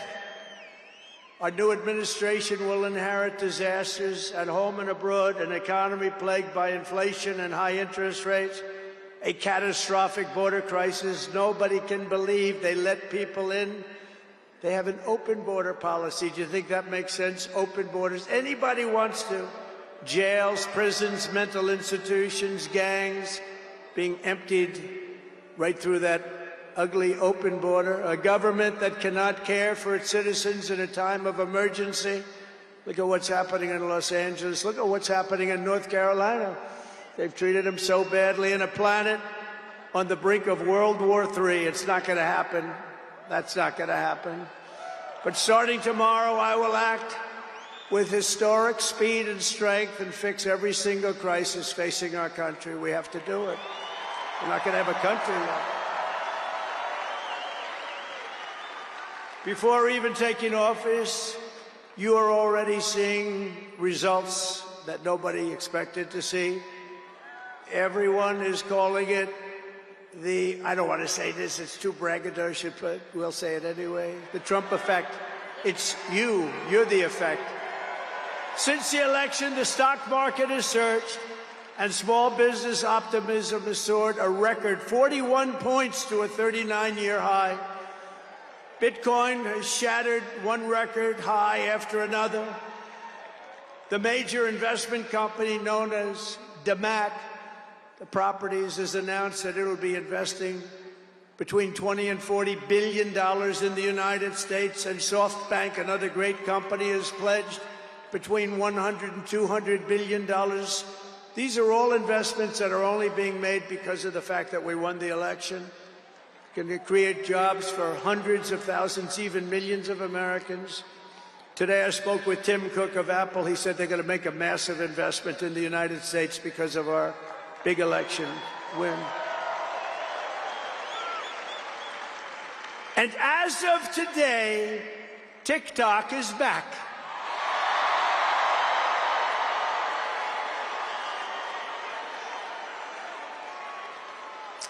So, you know, I did a little TikTok thing. We have a guy, TikTok Jack. He's a young kid, like 21 years old.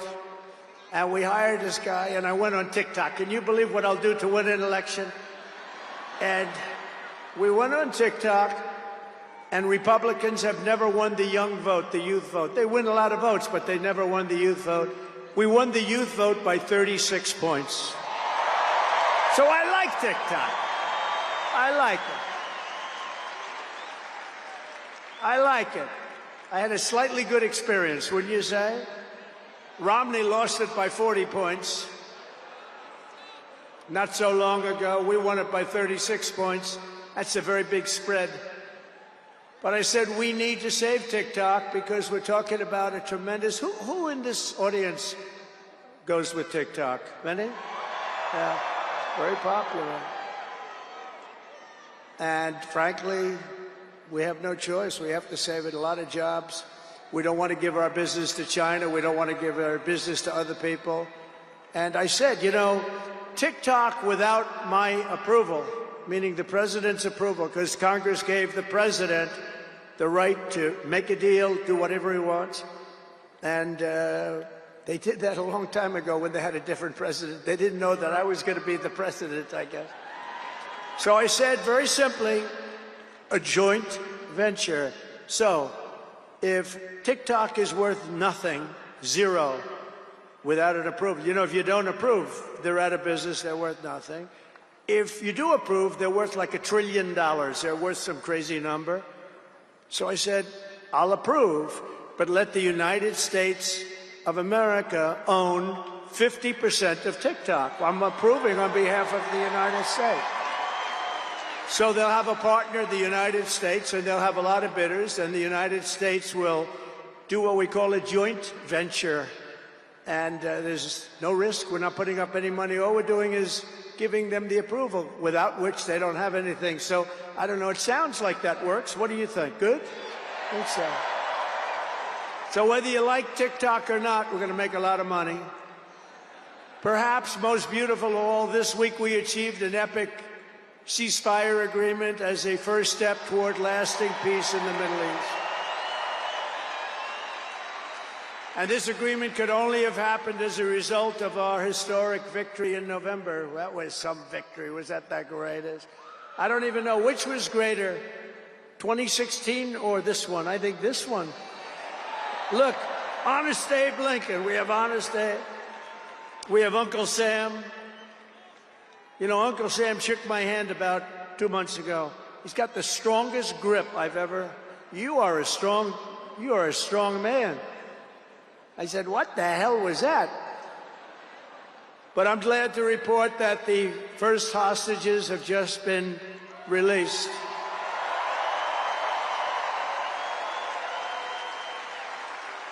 And who knows what's going to happen? I know that Biden is saying that they made the deal. Well, you know,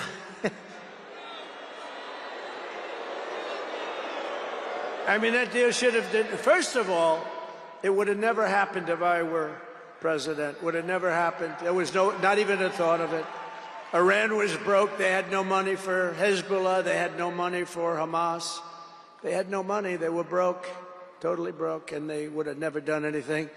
But they did it, you know. I like to think back to the past. I said, if only the election weren't rigged, all the things that would have happened, that would have been so good. But it was.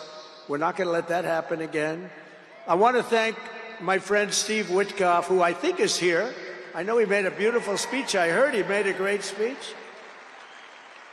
But he's an amazing guy. I said, I got to get myself a negotiator. We have to get a good negotiator. A lot of guys are knowledgeable, but they can't negotiate. They don't have the personality or whatever. And Steve does, and Steve's a great negotiator, very successful guy. But he's our new special envoy to the Middle East for helping reach this great breakthrough, and really couldn't have been done without Steve. Where is Steve Witkoff? Is he around here someplace? Because he was so great. There he is. Hello, Steve. Thank you, Steve. Thank you, Steve. What a job. Our incoming administration has achieved all of this in the Middle East in less than 3 months without being president.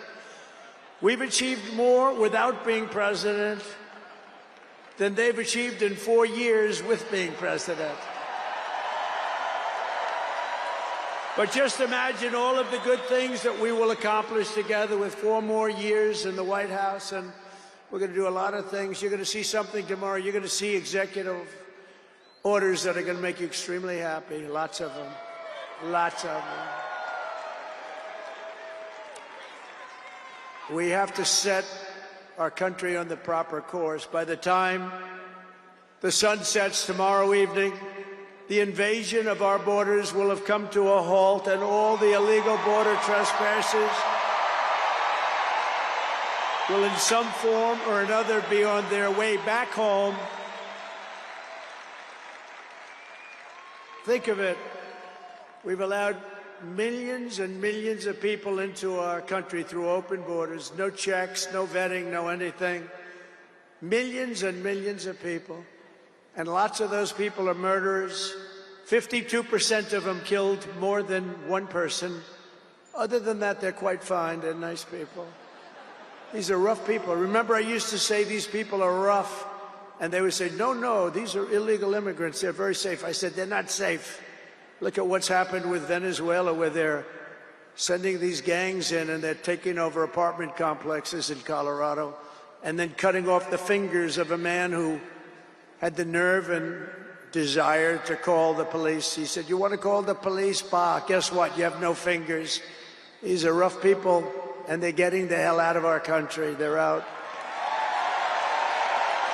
The border security measures I will outline in my inaugural address tomorrow will be the most aggressive, sweeping effort to restore our borders the world has ever seen. You know, we had the best, safest border in the history of our country. You remember that with the great chart that I put up. I don't even know if they have that chart now. Maybe they do. These guys are good. Maybe they do. Who the? I don't know. I didn't tell them I was going to do this. I didn't tell, but we have some very good people, but I didn't say. But we had a chart, and I looked to my right, and then they said, ooh, that was it. That hurt. What the hell was that? I still have that throbbing feeling in my ear. Oh, there it is. Look at it. These people are amazing. I didn't tell them I was doing that. That's fantastic. Yeah, it's all over the place. I love that. That is the most beautiful piece of paper I've ever seen in my life. But if you look at that chart and you look at the red arrow on the bottom, that's the single lowest we ever had in history, at least recorded history, of illegals pouring into our country. We had done a great job, and then they took over, and look what happened. It's like an Elon Musk rocket ship going up. That reminds me of Elon, his rocket ships. Look at that. Look at the difference. And it just continued and continued, and we're taking in people that shouldn't be here. They come in from prisons, from jails. They shouldn't be here. Mental institutions. I used to mention, and the press would always excoriate me, I'd say the late, great Hannibal Lecter came into our country today. Silence of the Lamb. Anybody see that movie? Lovely movie. And when people went to the voter booth, they said, we don't want Hannibal Lecter in our country. The press would say, why is he bringing up Hannibal Lecter? That was a fictitious character. Actually, they're not so fictitious. We have people in our country that are probably worse that we allowed in. But we will quickly reestablish control of our sovereign territory and borders. We will expel every single illegal alien, gang member, and migrant criminal operating on American soil, and remove the savage gang Tren de Aragua from the United States. Here's a little video for you to see about this gang. Go ahead. Open borders, deadly consequences. Border crisis. Record high crossings are putting a strain on cities across America. It is a full-blown invasion. Armed Venezuelan gang members storming an apartment complex in Aurora, Colorado. When people talk about lack of crime, this is what they're talking about. San Antonio, Texas, just one of the latest cities to have apartment complexes taken over by members of the Venezuelan gang. Biden and Harris had created a program to bring them in under humanitarian parole. I am in favor of saying that we're not going to treat people who are undocumented across the border as criminals. More than 13,000 illegal immigrants convicted of murder have been released into the United States. My 20-year-old daughter, Kayla Hamilton, was murdered in her own room. Kayla's murderer was apprehended by Border Patrol crossing illegally into the U.S. Kayla's murderer had been improperly released into the United States. Abolish ICE. young. We need to probably think about starting from scratch. More than a dozen people suspected of being Tren de Aragua gang members right here in San Antonio. The gang members had been terrorizing the apartment complex. New details in the murder of Laken Riley. The illegal immigrant suspect, who cops say committed the heinous murder, is a Venezuelan national. And was paroled and released into the country by the Biden administration. If they'd all been properly vetted, that probably wouldn't have happened. 2 men investigators say are in the country illegally from Venezuela are charged with capital murder in the death of Jocelyn Nungaray. Martinez and Anuel wrapped his arms around Jocelyn's neck, took off her pants, and climbed on top of her. Later strangled Jocelyn to death and then tied up her hands and feet. Court documents suggest a group of men arrested for beating and robbing a Dallas woman last month are members of a Venezuelan street gang. The men threatened to cut off her fingers if she did not cooperate. Manuel Hernandez was booked by Colleyville police just 2 days earlier and released the day before the robbery. A Peruvian gang leader who is wanted for 23 murders, who was arrested by Border Patrol near Roma, Texas, then released into America.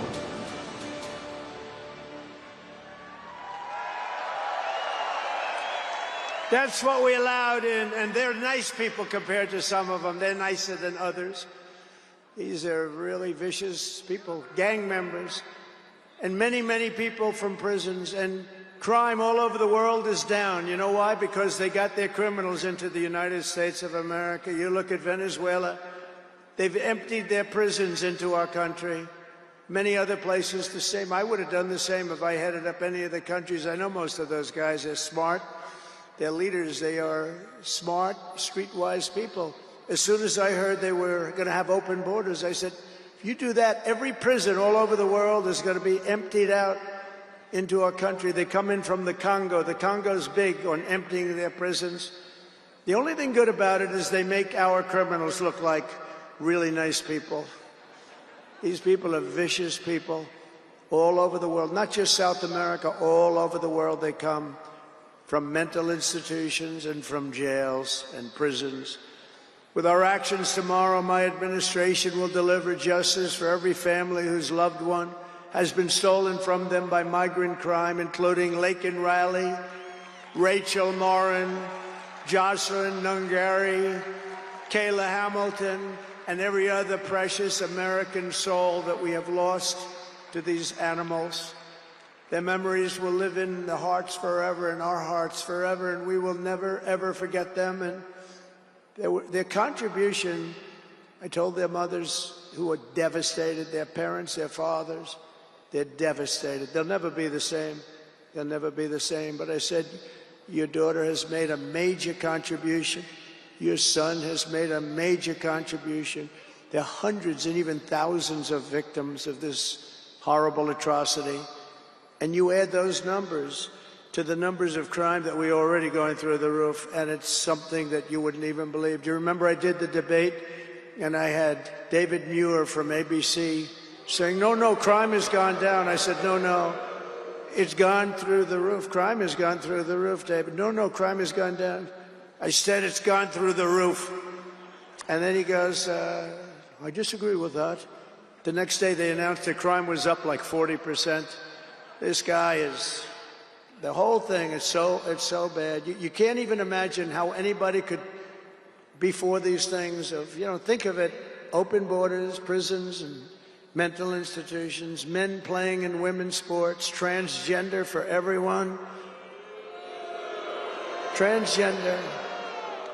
And very soon we'll begin the largest deportation operation in American history, larger and even larger than President Dwight Eisenhower, who has the record right now. And we're going to end the Biden war on American energy and unleash our energy resources to quickly defeat inflation and achieve the lowest cost of energy and electricity on earth. And we're going to be using our emergency powers to allow countries and entrepreneurs and people with a lot of money build big plants, AI plants. We need double the energy that we already have, and it's going to end up being more than that. And we're going to slash the regulations, environmental regulations that are really put in there in order to stop progress in this country. We're going to also slash something else, the waste in our bloated federal bureaucracy. We will create the new Department of Government Efficiency, headed by a gentleman named Elon Musk, who's here someplace. I don't know where the hell he is. He's here someplace.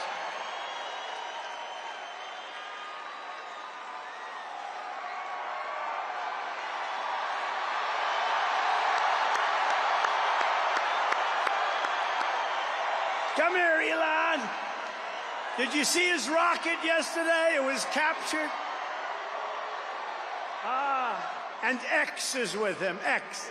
Come on, Elon, say a couple of words. Okay. Thank you, Mr. President. Sorry, little X just followed me on the stage here. He's a very enthusiastic supporter, as you can see. Woo! Yeah. So we're looking forward to making a lot of changes, and you know this victory is the start, really. What matters going forward is to actually get the foundation for America to be strong for a century, for centuries, forever. So.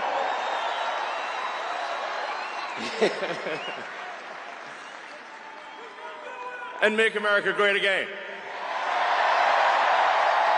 Yeah.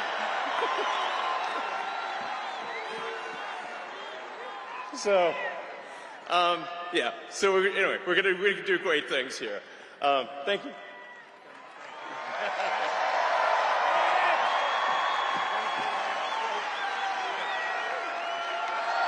Thank you, Elon.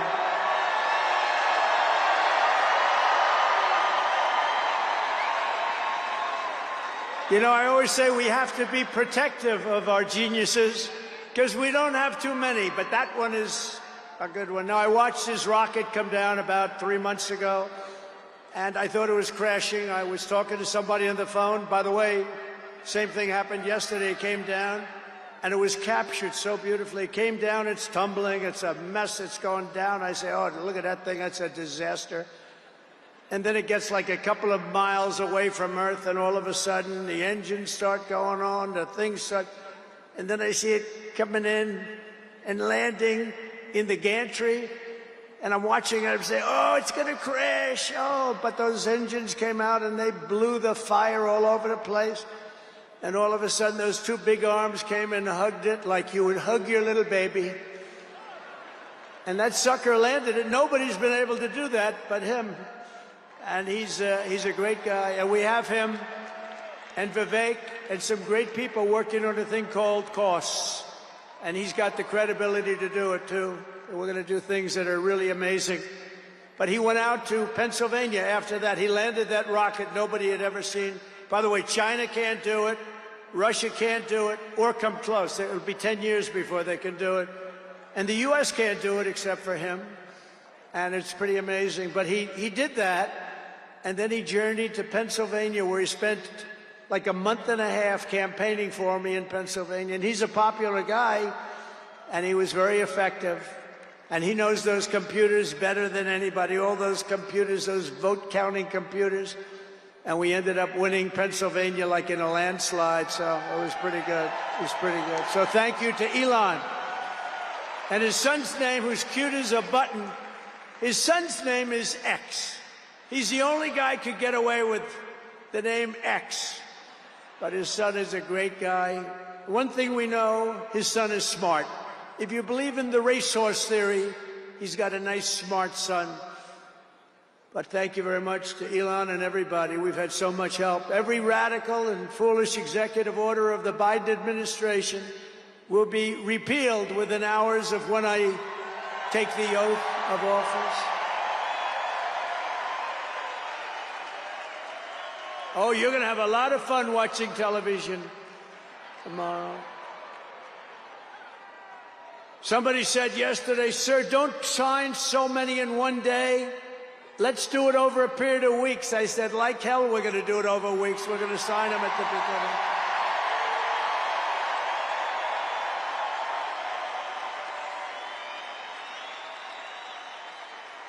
You know that old story. Let's do it later, then it never gets done. No, we're doing them tomorrow.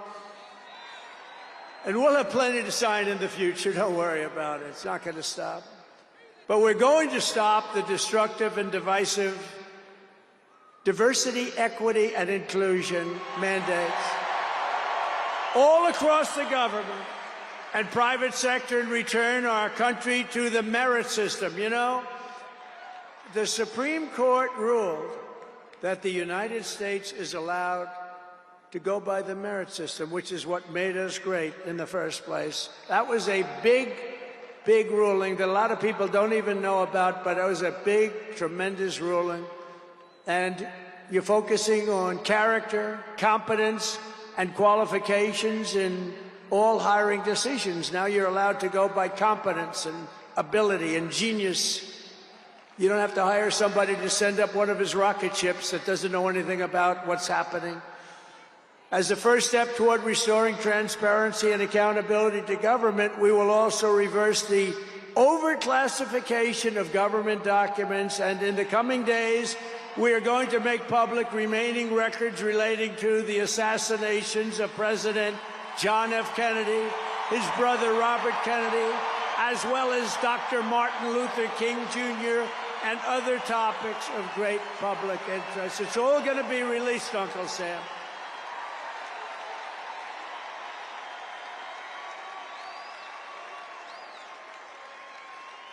And I will direct our military to begin construction of the great Iron Dome missile defense shield, which will all be made in the USA.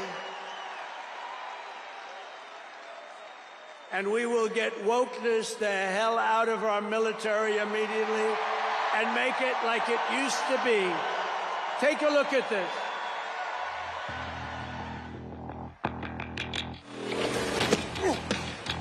You little scumbag! I got your name. I got your ass! You will not laugh. You will not cry. You will learn by the numbers. Happy Pride. Happy Pride Month, and actually, let's declare it a summer of pride. So you're a killer? Sir, yes, sir! Let me see your war face. Sir, you got a war face? Ah!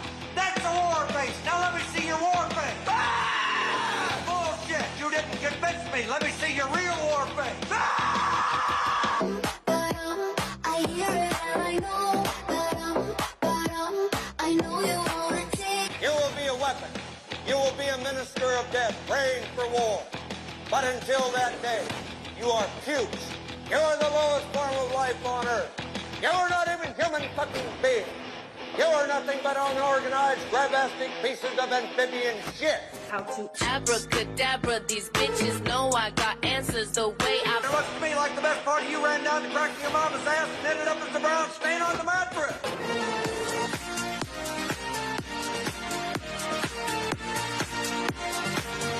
I love working for Uncle Sam. I love working for Uncle Sam. Lets me know just who I am. Lets me know just who I am. 1, 2, 3, 4, United States Marine Corps. 1, 2, 3, 4, United States Marine Corps.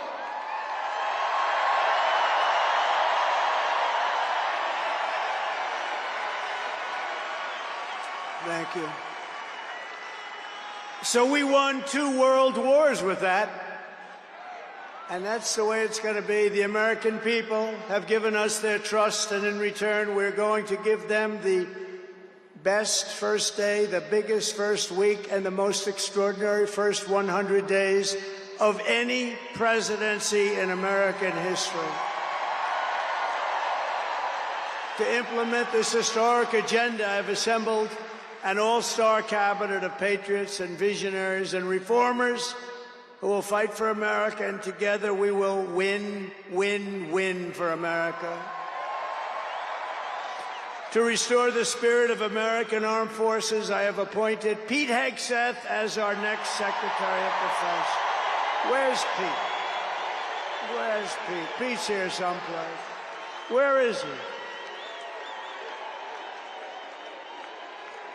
Good job, Pete.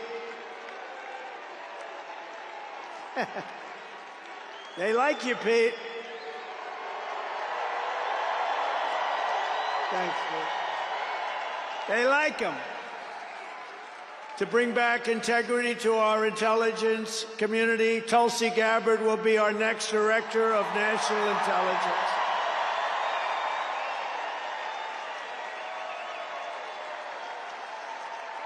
To make America healthy again, we will have Robert F. Kennedy Jr. as Secretary of Health and Human Services.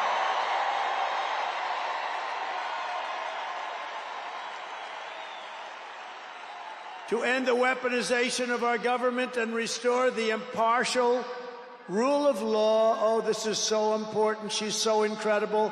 Pam Bondi will be an outstanding Attorney General. She's going to do an incredible job. She will do an incredible job, and she's working with another person who's going to be unbelievable at the FBI, Kash Patel.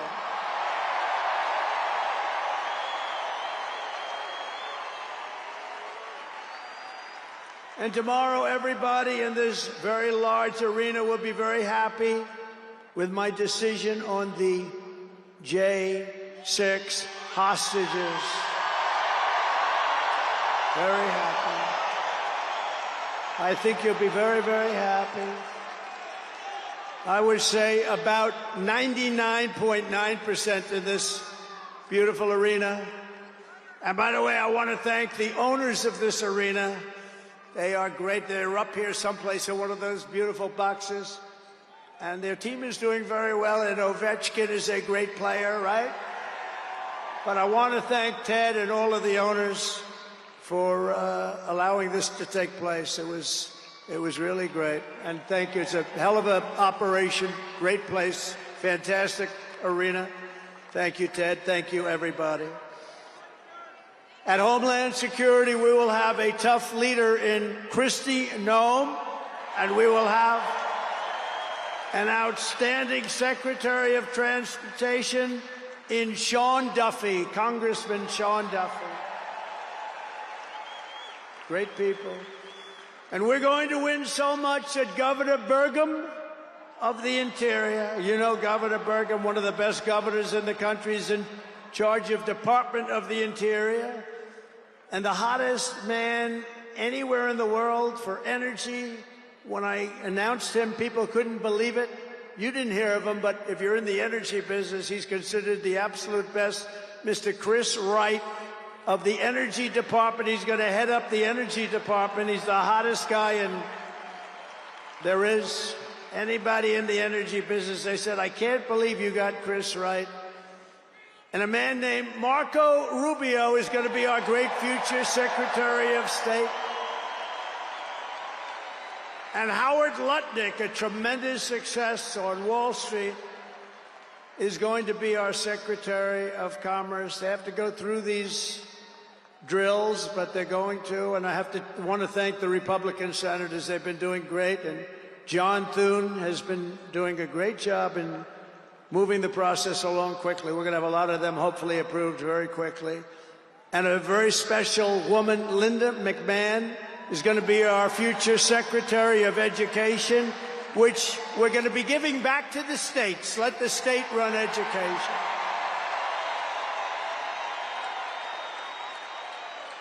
I said to Linda, Linda, I'm making you the Secretary of Education, but if you do a great job, you will put yourself out of a job because you're going to be sending it back to the states. And she's fantastic.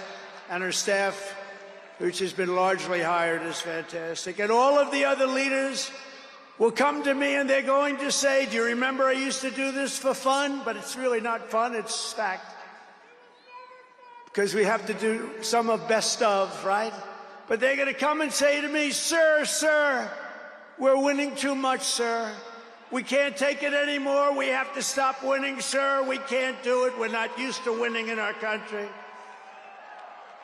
And each one of them is going to say, every single one, sir, please, please, you're destroying our country. We're winning too much. Our country isn't prepared for this. They're not used to winning, sir. And I'll say, no, Linda and everybody, we're not going to stop winning. The people of our country want us to keep on winning, and we're going to go win like never, ever before. And that's what we're going to do. We're going to be doing it, Uncle Sam. Uncle Sam is having a heart attack down here. Look at him. Uncle Sam is going wild. And they think I pay for these people. I have no idea who he is. All I know is he does. And there's Abe Lincoln. Thank you, honest Abe. I have no idea. I swear, I have no idea who the hell he is. But he looks like Abe. He's probably a little bit shorter, in all fairness. Abe was 6'6". He's a little bit shorter. He's about a foot shorter. Other than that, he's perfect. Thank you, Abe. In addition to the most talented cabinet ever assembled, and we think we're hearing things like that, we will be supported in our mission by countless wonderful American patriots. First, let me thank my incredible family, and I want to thank in particular somebody that headed up the Republican Party, along with Mike, the two of them, Lara Trump, who you saw before, who produced those two beautiful children. Lara Trump is unbelievable. She was the chairman of the Republican Party. And nobody ever said, oh, gee, it's a family member. They actually said, how the hell did you get her to do it? And she did a phenomenal job. We had a minimum of cheating. We watched them like a hawk. Where is Lara? Where the hell is she? But she did some job. See, she wants to be nice and quiet. She's here someplace. Thank you, Lara. Thank you very much, hon. She's phenomenal. The job she did, and her son, who was up. Didn't they do a beautiful job? The son and the daughter. How many young kids know that one? They don't know that one. But her husband is somebody I'm very proud of. He's doing a great job. He's been subpoenaed more than any human being in history, I believe. Every day he'd get a subpoena from Congress on something, oh, bullshit. But he'd get a subpoena. He's got a PhD in subpoenas. But he did a fantastic job. And Don, you know all about Don, how he did. He's great. He's very popular, too. He knows a lot about guns, I want to tell you that. We had, by the way, I have to tell you, we had great support from every gun group, including the NRA. It's really worked hard. And Ivanka and Jared are here. And Tiffany and Michael are here. And Barron and my 10 incredible grandchildren, and another one coming through Tiffany. And of course, I want to thank our next Vice President of the United States, J.D. Vance. Wherever he may be, there's a lot of people. Wherever the hell he is, he's here someplace. It's a lot of people. It's a little tough when you say, where is he? You know, you got a lot of people in here. But J.D. Vance has been extraordinary. And he's got an unbelievable wife, the Second Lady of the United States, Usha Vance. So, Usha, thank you very much. Beautiful couple, great people. We're also pleased to be joined tonight by Hulk Hogan, the Hulkster. The Hulkster. One thing, it's not hard to find him. All he has to do is stand up and you say, there he is. But he's great. And Kid Rock, wow. Kid Rock is a friend of mine. He's a friend of mine for a long, long time. He did that thing on Budweiser. Budweiser will never be the same, when he did the gun with a MAGA hat. That was the commercial that everybody saw. Also with us tonight is a great actor, tremendously talented guy, Jon Voight, who's great, and a friend of mine. And Sylvester Stallone is here. Great guy. And you know, I got Mel Gibson, Sylvester Stallone, and Jon Voight to become ambassadors to Hollywood, California, to put it back on track. So they're all ambassadors. You have to refer to them as ambassador, Mr. Ambassador. And a man who's got an army of young people, Charlie Kirk, is here. And I want to thank Charlie. Charlie is fantastic. I mean, this guy, Don't believe the stuff when you hear the kids are liberal. They're not liberal. Maybe they used to be, but they're not anymore. You got to see how many people are for us. And I want to thank Megyn Kelly. She's been terrific. She's been really good. And Billy Ray Cyrus. And Lee Greenwood. Wow, has he been something. What a song and what a man. And you know, by the way, these microphones, you see the microphones? I said, what the hell are those microphones doing standing behind me? You're going to have a little special treat at the end of this speech. I don't want to tell you because you'll rush me off the stage. Get off the stage. But you have a little special treat, and I won't tell you, but let's put it this way. It's the people that 30 years ago had a hot song, never hit #1, hit #5. But 30 years later, it hit #1 week after week. And they're here to sing. They're here to sing. For you. And you won't recognize them. They're slightly larger than they used to be, but that's the way life goes. We can all tell you, that's the way life goes. There's nothing we can do about that. Sebastian Gorka, stand up, Sebastian. I see Sebastian here.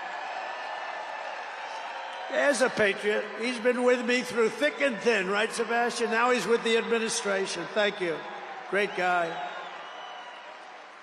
And again, I want to thank Elon for what he did in Pennsylvania. He worked so hard. He worked so hard in Pennsylvania. A great guy and a man who is a champion. A man who took something from nothing. Everybody said, this is something will never work. It's too violent.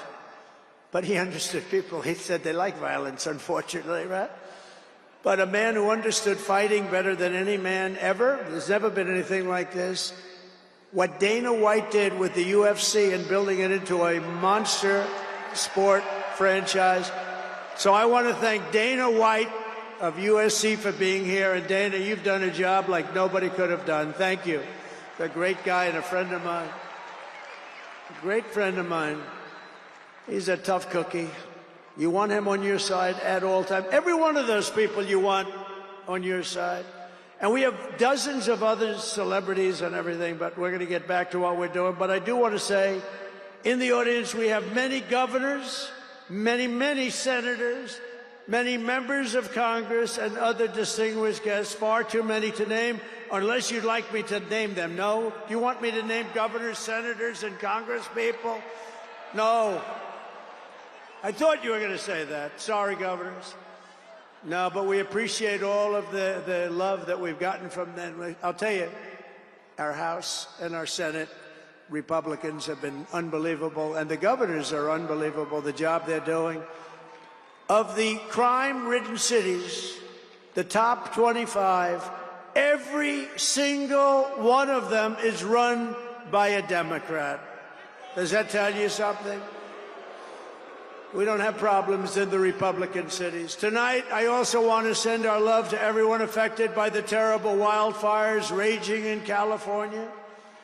We're praying for you all. We love you all. We're going to be there very soon. I'm going to go out there on Friday to see it and to get it moving back. We're going to get some of the best builders in the world, and we'll get it moving back. And I also want to pay my respects to the great people of North Carolina. You know, I won it every single time. And they've been treated very badly. FEMA almost didn't know it existed. And we're going to get North Carolina rocking and rolling, okay? We're going to get them rocking and rolling. They've been treated very badly as a state. Together we will rebuild Los Angeles better, more beautiful than ever before. We're going to get it going. We have the best builders in the world. It's the only people that could do it. Nobody else knows what the hell they're doing. And in 2028, the Los Angeles Olympics will be one of the great sporting events and patriotic celebrations in history. I was with Gianni, the head of the Olympics, and because of the wildfires, they're going to do a special job. They're going to really do something very special on the Olympics. And the opposite, some people said, oh, maybe the Olympics can't go there. It turned out just the opposite. They came to see me the other day, and the committee, and it's just the opposite. So the Olympics is great. and Johnny for the others. You know, the World Cup, Johnny is the head of it. We had our top people, Wasserman. They all came in on the Olympics, and then I saw Johnny. And we got the World Cup, too. And, you know, it's only because they rigged the election that I'll be your president representing you there. You know, I got both of them. I got the Olympics, and I got the World Cup. And I said, you know, it's too bad. One was in 2026, and the other was in 2028. And I said, I won't be there. I won't be your president. But then they rigged the election, and now we won, so I'm going to be your president for the Olympics and for the World Cup.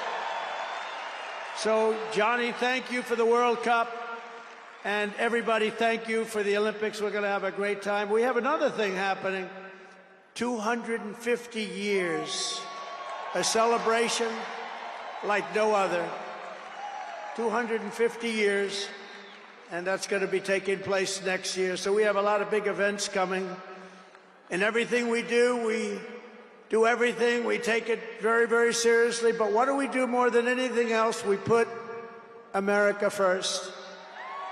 And it all starts tomorrow when I raise my hand on the Bible to be sworn as we'll be sworn in tomorrow. We're all going to be sworn in together. That's the way I look at it. It's not me, it's you. Greatest of all time. So we will be sworn in tomorrow. I'll be representing you as your 47th President of the United States.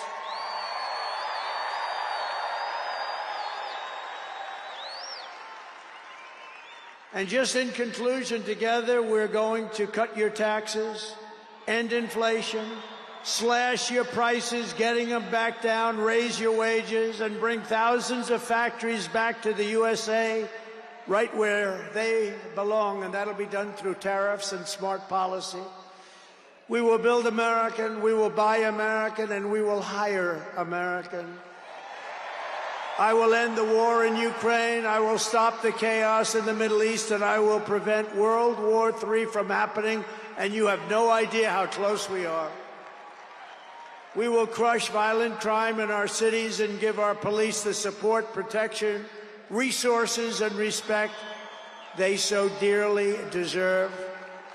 We will strengthen and modernize our military again. We did it. We rebuilt our entire military. And then they gave billions and billions of dollars of it to, you remember, to the Taliban. They gave it to the Taliban. They gave our military equipment, a big chunk of it, to the enemy.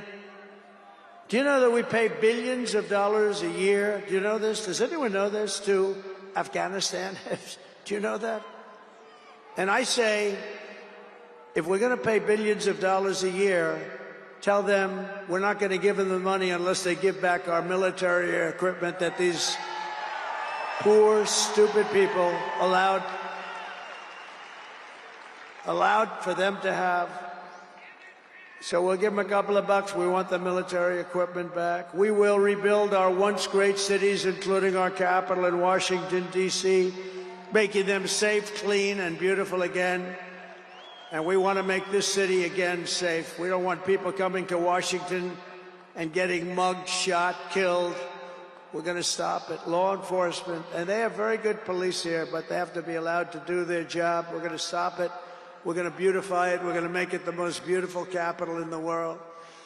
We will teach our children to love our country, to honor our history, and to always respect our great American flag.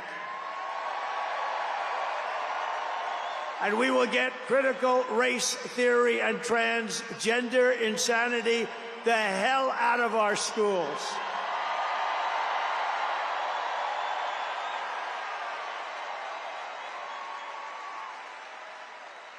And always remember, this is so easy, this will be done tomorrow. We will keep men out of women's sports. It's over. I will defend religious liberty. I will restore free speech. And I will defend the right to keep and bear arms. We're going to defend that. After years of building up foreign nations, defending foreign borders, and protecting foreign lands, we are finally going to build up our country, defend our borders, and protect our citizens. And we will stop illegal immigration once and for all. We will not be invaded. We will not be occupied. We will not be overrun. We will not be conquered. We will be a free and proud nation once again, and that will take place tomorrow at 12 o'clock.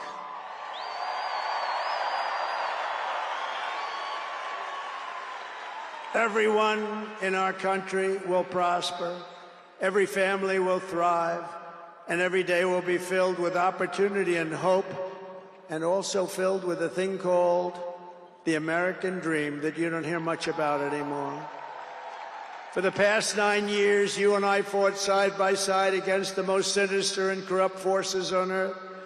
And in our magnificent victory on November 5th, you showed them once and for all that this nation does not belong to them. This nation belongs to you.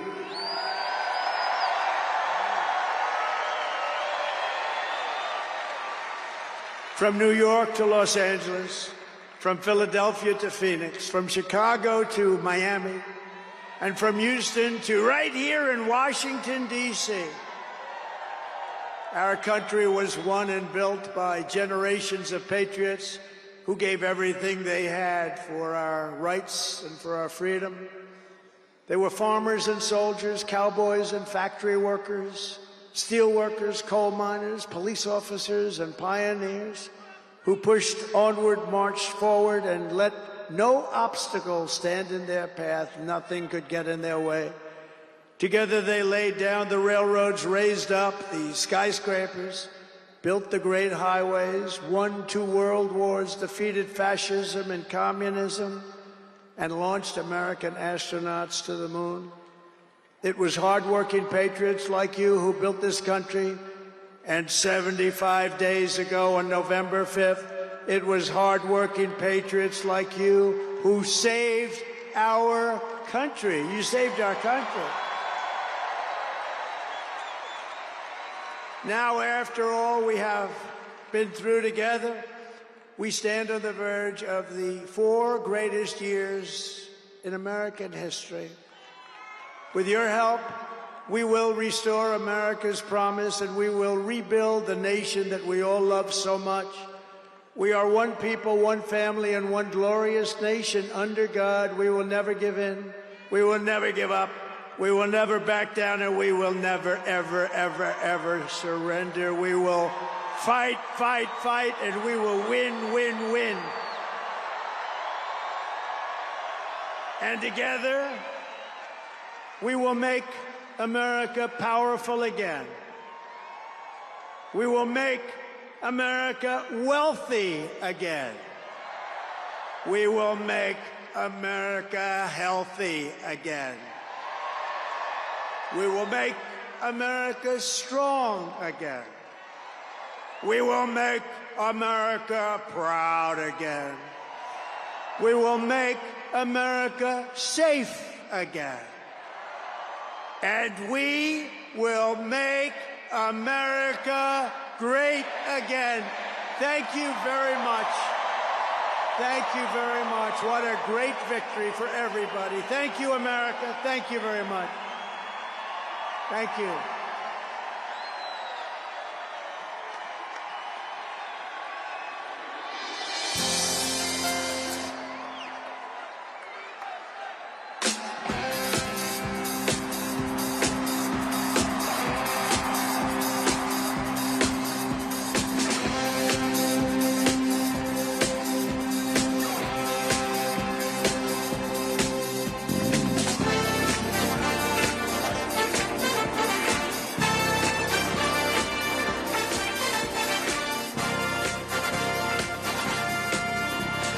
Young man, there's no need to feel down. I said, young man, pick yourself off the ground. I said, young man, cause you live in the town. There's no need to be unhappy.